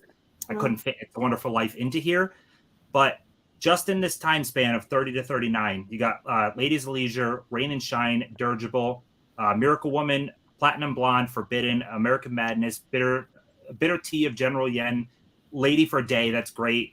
It Happened One Night, also great Criterion release. Broadway Bill, Mr. Deeds Goes to Town, that was an Oscar win for director. Lost Horizon, You Can't Take It With You, that was an Oscar win for director. And Mr. Smith Goes to Washington, which is a nomination. So epic. That is incredible. And the amount of actors he worked with at that time, he worked with Barbara Stanwyck, James Stewart, Jean Harlow, Clark Gable, Claudette Colbert, Myrna Loy, tripping over her name, Gary Cooper, and Jean Arthur. Like, those are heavyweights of the 30s. Yeah. Nice, man. That's good. That's a nice Good one. I wonder who would find the oldest director. I love He's one of Capital enough to pick him. So yeah. I struggled so much though that It's a Wonderful Life is a top 10 all-time movie for me, and I struggled leaving that out. But he actually joined the forces and was in World War II. So during the span of World War II, all he did was basically propaganda movies. So it was a span of nothing really Hollywood, and then he comes back. Same thing with James Stewart. They both came back to Hollywood with It's a Wonderful Life, which bombed terribly, and kind of James Stewart went on to have a great career, but it essentially was towards the end of Frank Capra for a director. He didn't do a whole lot big movie wise after that. Yeah, that movie got a second life on TV, years years later. It's like no one watched it when it came out, but it still got nominated for everything. Yeah. The reason it did so well too is because it was thought to be public domain for a good chunk of time. So there's all types of public domain releases for it until it was found out it's not. It kind of is, I should say. The music is copyrighted still. The film itself isn't, but you can't show the movie as a whole without going against copyright. Wow. Sure. But that's why it was playing on like every channel all the time because people didn't have to pay for it. So just throw it on and Isn't that weird? How do y'all? Like same thing happened with Wizard of Oz, not a hit when it came out, and then it aired. Every Christmas we'd sit down as a family. I'm like, this is such a great movie, you know. Now it's like as classic as It's a Wonderful Life. Yeah. How do y'all feel about colorized versus the black and white? Are y'all like no on the color? Yeah. Do you know it's funny? I literally found that at a thrift store today. It was a Blu-ray of both the colorized and the black and white. And so as an experiment, I'm fascinated just to see what it looks like. I mean, I'll always prefer it in black and white, but I'm super curious what the color looks like. And it's for $4, it was an easy snag, you know? It does look pretty good, but my mind is telling me this is not how it's supposed to be. I'm not supposed to watch this version. People don't look like that.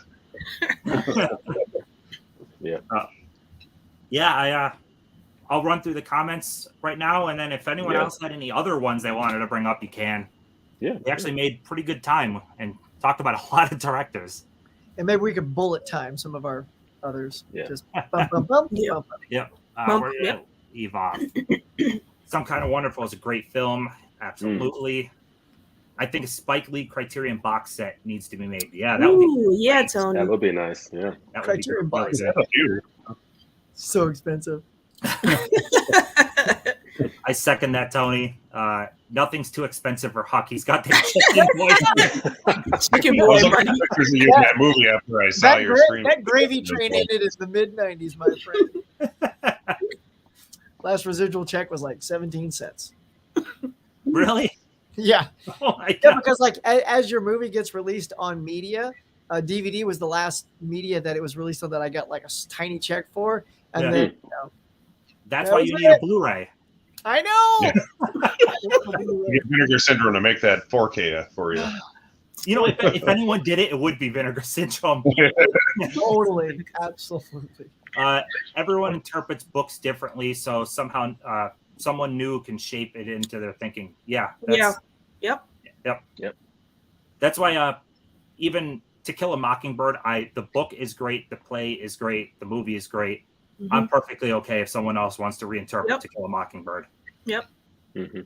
I don't know how it would fly now because it. I'm sure they'd modernize it a lot Mm-hmm. if they did that. Yeah, because even I saw the play on Broadway last year, and it was amazing. Jeff Daniels was the lead for Atticus, and he was great. But I'm reading online all the people like, oh, that you shouldn't be watching that play. It's it doesn't fit to contemporary times. Like it's how it was then. Yeah. They're portraying what happened Mm-hmm. then. Yeah.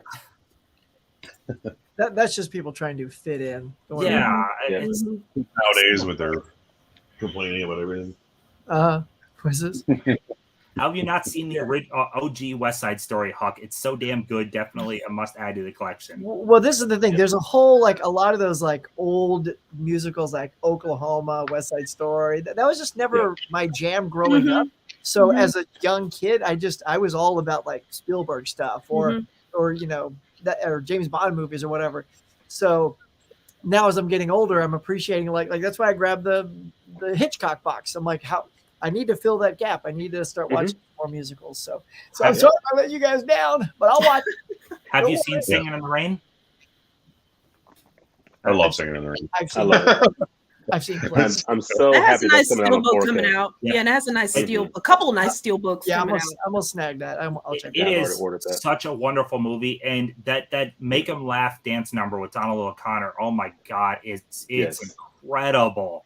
I mean, the dancing and the singing is just top notch. It's just incredible. Yeah. Oh my God, I'm so pumped. Classic musical. Yeah, I ordered that nice set on Zavi. They're nice. I need to get that. It's very pretty. They have a couple different steel books. Yeah, I ordered the steel book from I think Best Buy or Amazon or something. Yeah, I'm very excited for that. Me too. All these secondary choices are as good as the first. They really were.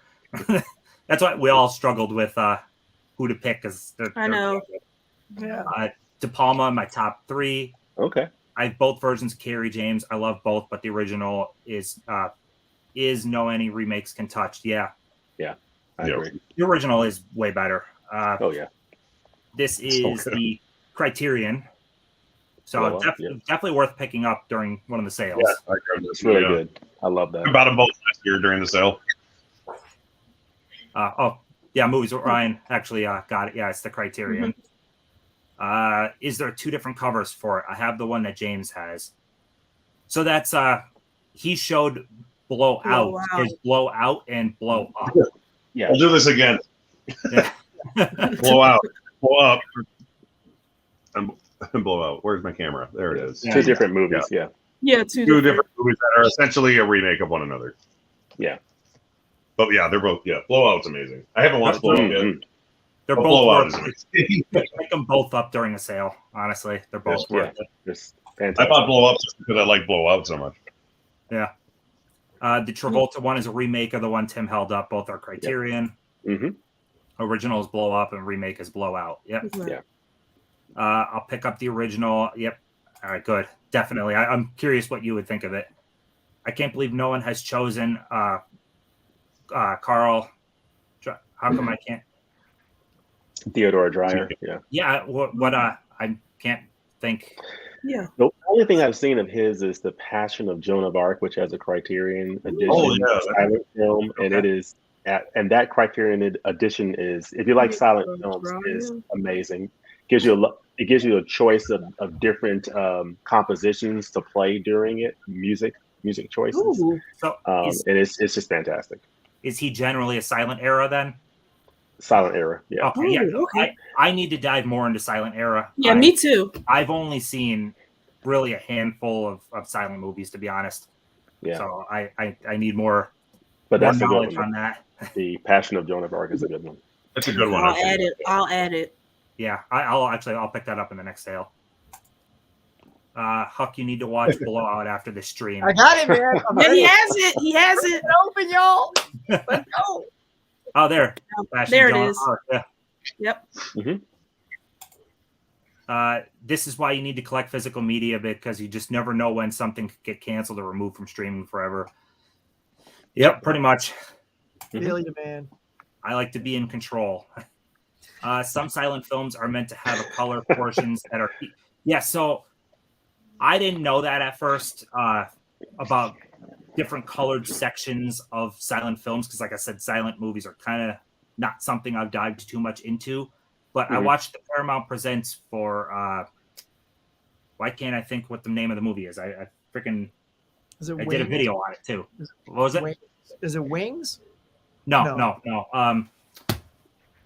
Why? The Sheik. That's it. The Sheik. Oh, yeah. Yes. Yes. So, yeah, that has a lot of different colored sections to represent this is nighttime, so it's like purple, and it's all new to me at the time. Silent films I've seen like Nosferatu and a couple other ones, and that's about it. I have Intolerance, and I think it's the same way. I think it's the same director, isn't it? Aren't they both D.W. Griffith? I want to say. I might be wrong. I do not know. Yeah, can't help you guys on that. my name is Tim Talks Talkies, so I generally talkies. Tim, you and I are going to get on that silent film. We're going to get on. I'm going to have to. I feel like I have almost no knowledge on the silent era, really. And the acting alone is not to be replicated. Yeah, silent era acting, though, you had to convey everything with just your emotions on your face. I mean, otherwise, there's just title cards coming up with a few words. Yeah. Has anybody ever seen Harold Lloyd? Like, I love that guy. I saw a lot of his stuff growing up. And his silent stuff. And that the one where he's hanging off the clock, it's super famous. It's Safety Lab. Yeah. That's a thing of beauty. So good. Criterion, I get into all that stuff. It is, Criterion. Yeah. Do you have that, James? Yeah, I have them. Yeah. Of course. It's really good. Yeah, it's a good addition. It's good, and Charlie Chaplin's are really good. Yeah. Those are good. Yeah, I got a few of his old ones, but yeah. So I need to dive more into that stuff. And what amazes me though is the older stuff like Chaplin and stuff, how they did really elaborate set pieces that could literally get them killed. Yeah. If things went wrong. Which movie is it where the house front falls down? Yeah, the barn thing falls right on him. Yeah. Yeah. If you're not in that square, you're dead. Stuff like that. It's a Buster Keaton movie, I want to say. Yeah. And then, you better mark that ground perfectly. Because they didn't really there was no stunt doubles. The actor is the one doing it, and you do it wrong, and you're dead. Yeah. They're movies. Yeah. All right, so we can close out with just a couple of more rapid fire ones if anyone has any they want to mention. I'll mention a few real quick. I had Christopher Nolan, which I guess probably didn't qualify because there's some sequels in here. From 2005 to 2014, the Dark Knight trilogy, Inception, The Prestige. The other one I was going to fall back on was Jean-Luc Godard, the 1960s, with French New Wave, with Breathless, Vivre sa vie, Band of Outsiders, Pierre Le Fou, Masculine, Feminine. So just that whole decade of the 1960s, him and Francois Truffaut and Agnes Varda. But he was a huge figure during that time in that decade of the 60s. Steven Spielberg was on my list. Catherine Bigelow. She was on mine. For The Hurt Locker, Zero Dark 30, those are just two of the best films I've seen in the last 15 years. Even Point Break's a lot of fun. Yeah. Near Dark. Point Break. Point Break. Yeah, Point Break. Yeah, Near Dark. Yeah. Near Dark is in there too. Near Dark stuff. And then I had Stanley Kubrick from 64 to 73 with Doctor Strange, Love 2001, and The Clockwork Orange. So, Yeah, those are killer. Anyone else? Kubrick made more movies. Probably would have picked him. He just said so few in 10 years. My Spielberg decade was what I was referring to as Silver Age Spielberg.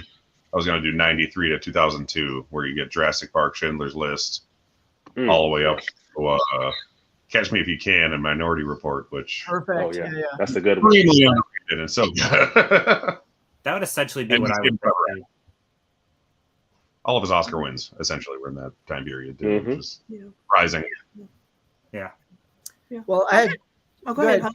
You want me to go? Okay. Yeah. So I had two others as well.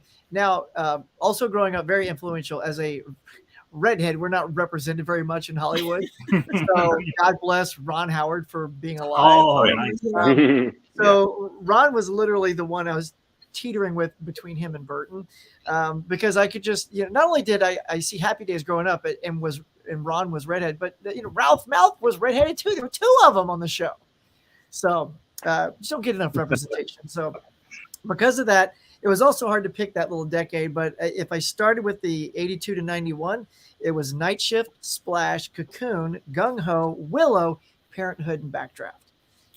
Those are all phenomenal.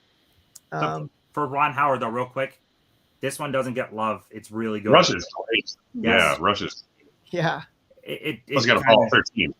Yeah. I mean, that was my second tier was 92 to 01. So you get Far and Away, The Paper, Apollo 13, Ransom, Ed TV, Grinch, and Beautiful Mind, where he finally wins his first Oscar, which he should have won for the Apollo 13. Well, there wasn't nominated. Well, I know. That was crazy. That's the year he won the DGA award. So his peers gave him the Directors Guild Award and then failed to nominate him for the Oscars that year. Who do they think he is, Ben? Come on. How does that happen? Anyway, so that was that. And then my second one was Robert Zemeckis. Ooh, yeah. Nice. But it was so chock full of sequels. It was just because it was back to 1, 2, 3, Roger Rabbit, Death Becomes Her, and Forrest Gump. So Death Becomes Her is so good. Mhm. I watched that for the first time 2 years ago. Oh my god. Oh, I love that one. Isn't that wild?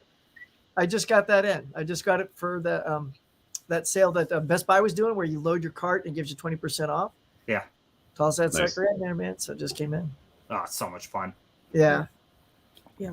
Well, I had Robert Zemeckis too, just for really Forrest Gump, because that's kind of top of my list too. Yep. It's right up there with Color Purple for me. It's some of my too. favorite films.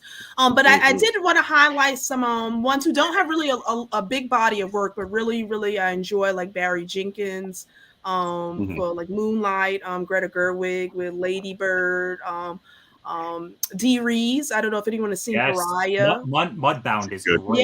Yeah. But just great films to me. I think these are directors and filmmakers to watch, and I'm just loving, like, not a huge body of work, but some really good bangers to me. Yeah. Mudbound would actually be a perfect criterion. I hopefully that comes at some point. I'm surprised it isn't already, because it was a Netflix movie and they had that contract with Netflix. They're pumping out their stuff pretty good. Yeah, maybe at some point. Yeah. I also wanted to do David Fincher, but he just didn't make enough movies to that's a good one too. to click in his face. It's like, well, I don't want to miss a Zodiac, but I can't do Zodiac and get through Gone Girl and not include Seven and Fight Club. It's like, you can't not have Seven. Break in there. So it made it harder to do. But I love David Fincher. All right. Oh, to mention, there's actually a decade of Cameron that you can use where he's actually got some movies. You can't start at Titanic because then it takes 10 years to get Avatar. Early Cameron, you got some there. If you go 86 to 95, you get Aliens, The Abyss, T2, and True Lies. So that's a pretty young Terminator 1. Or earlier, and you get Piranha 2. Is it Piranha 2? Yeah, you have to go Piranha 2 and Terminator. Yep. Earlier. Yeah. Piranha 2. Yeah, Cameron was. I wish he wasn't so stuck on making 15 Avatar movies. I know. Think of all the great movies we could have had if he did even every 5 years give us a new movie. But it's like 10 years. Yeah. He made Titanic, and then he was obsessed with documentaries about the Titanic, and then he made Avatar, and all he wants to do is make Avatar. It's like, nobody cares anymore, James. I'm sorry. I really don't think, I think Avatar 2 is going to do well. I don't think it's going to touch the first Avatar in money. I just it'd be really hard. Yeah, culturally it doesn't seem like, for the biggest movie of all time before Endgame, it didn't seem like people aren't talking about Avatar. I don't know. Once they got over how cool it was, they realized, oh wait, this is just Dances with Wolves. Dances with Wolves in space, yeah. This is Smurfs. and Ferngully and Last Samurai and Dances with Wolves. It's like, We need Costner in this new movie, is what you're saying. Costner should Yeah. show up.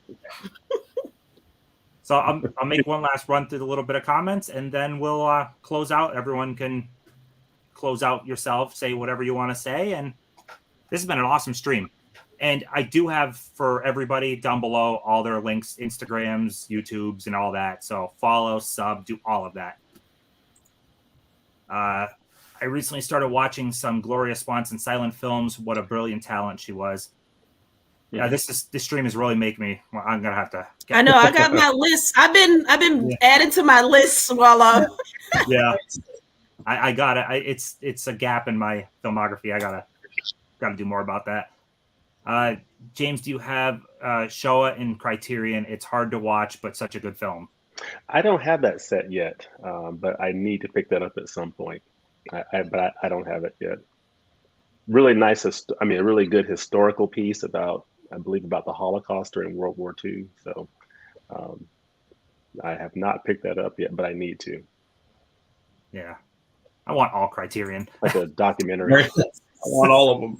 I want them all. Blowout isn't a remake of Blow Up. It's inspired by I'm horrible pronouncing names, by the way. Antonioni? Yeah. Antonioni. Yeah. It was also inspired by Coppola's Conversation, and the movie was about sound. Yeah. Conversation's good. Another great subject panel, great stream, Tim. Thank you very much, Ryan.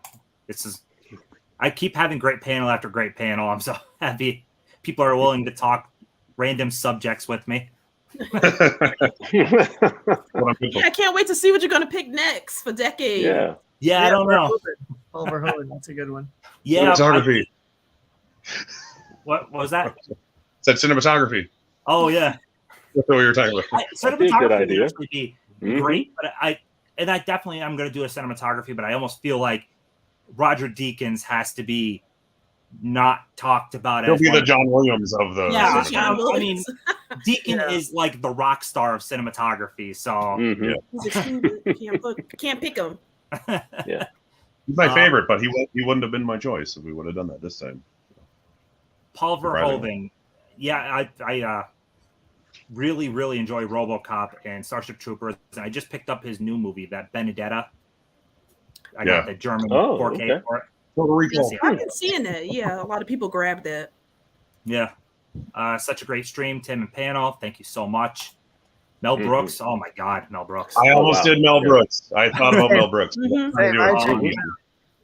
Spaceballs. Even thought about the Farrelly brothers and Kevin Smith too. Early Kevin Smith would have been a good one. Yeah. Richard Donner. Donner, I looked at, but his 10-year span wasn't strong enough. Yeah, that was the thing. The spans. Yeah, Forrest Gump and Color Purple, like they up there up top. Robert Zemeckis. I wonder why he's stuck on Avatar sequels and makes 0 sense. I wish I knew. He's got a plan. Yeah, he knows what he's doing. Mark Hamill's a good worker. He did a couple of newer Bond movies, right? Yeah, Casino Royale. Goldeneye, I think, right? 12-bit panels. Yeah. It sold a lot of Panasonic plasmas in 3D, referring to Avatar. Okay. Oh, Avatar, yeah. Yeah, technology-wise, Avatar did a lot. Story-wise, Yeah, it's pretty. Yeah, it was pretty. I mean, I like the first one. I'll take but I can't say that I'm dying to see a sequel to Avatar. Right. No, I never One of even those feel like long things. revisiting the movie. When it gets its 4K, I'm going to revisit it, but that'll be the first time in like 8 years I'll watch that movie. Yeah, me too. Yep. District 9's better in every way. All right, Derek, we'll close it out. I'll make you full screen and you can say whatever you got to say to. Yeah. Like I said, I'm Derek, the convicted cinephile. Come to my channel and my TikTok, which I don't do much on, to be honest, and my Instagram, which I'm on often enough. I try to collect all the best picture movies and stuff like that. I'm going to try to do some more new Oscar-y season things before the season closes out. Thanks for watching. Thanks for having me. And I love BSing about movies. So anytime. Yes, I very much so just like BSing about movies. That's the whole point. That's the whole point of all of this. It's like, that's what I'm made for. I know. All right, Mika, full screen one more Oh, time. another close up. Okay, go. Smile. Hi everyone, I'm Mika. So this was a fun time hanging out with all you guys. Again, you can find me on Instagram at Double Horror Pack. That's all thing horror. And then I'll be starting my podcast with my twin sister, Double Feature Podcast, and hopefully everyone will check that out too. Thanks. All righty. Huck, your turn. All right, guys. Huck from Huck's Pop Culture Cafe. Just come on by. I just love hanging out. I try to do some lives at least once a week, and check out my new box office breakdown. I just started that. I need a few more eyeballs on that. I'm just doing it for the love of it. I don't have a lot of views right now. But yeah, just come on over. It's all about media and love and movies, just like tonight, man. Tim, thanks a lot. This is such a blast, man. Yeah. No problem. Yeah, I got to figure out what I'm going to do for the next decade. Yeah. It's a lot of fun. All right, James, your turn. Awesome. Well, first of all, I had a great time tonight. Tim, thanks for the invite, and really appreciate, having a chance to meet Derek and Mika and Huck as well. Just had a blast. My channel is 20th and 21st Movies. We're about all things cinema, and just excited for this year in physical media. So much coming out in 4K, and just all the new Criterion releases, and jumping into covering some Arrow titles. So just excited for talking about movies, and really enjoyed this topic tonight. So looking forward to some great stuff coming out, and what's going to be announced here pretty shortly in the coming weeks. So I really enjoyed it. Thank you. Yeah, I can't wait to see what the second half of the year holds for. Oh, for yeah. announcements. Oh my gosh. I know my wallet though. Oh my gosh, yeah. That's Oh, why I know. those thrift store runs are so good, y'all. I got that big Godfather box set coming. Oh my Oh yeah, on goodness. Tuesday. Yes. No, We got I'm the big doing one. moderation. That's why I'm just sticking with, my niche. Patience. Patience. Yeah. They'll all go down. They'll all get a sale. Just Yeah, patience. yeah. I know it's so hard not to grab it too when things first come out. I need to wait for the sale sometimes, but it's so hard not to. FOMO. It's real. FOMO. Yeah, I was gonna say, don't get FOMO. No.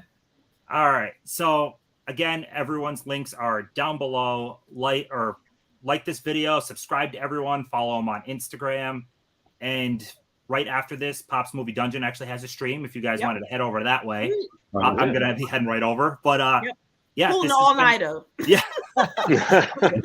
This has been an absolute blast. Thank you everyone for watching. Thank you all you guys for being on the panel, and that's all we got. So see ya. Bye Thank you. guys. Bye, guys. Thanks, everybody.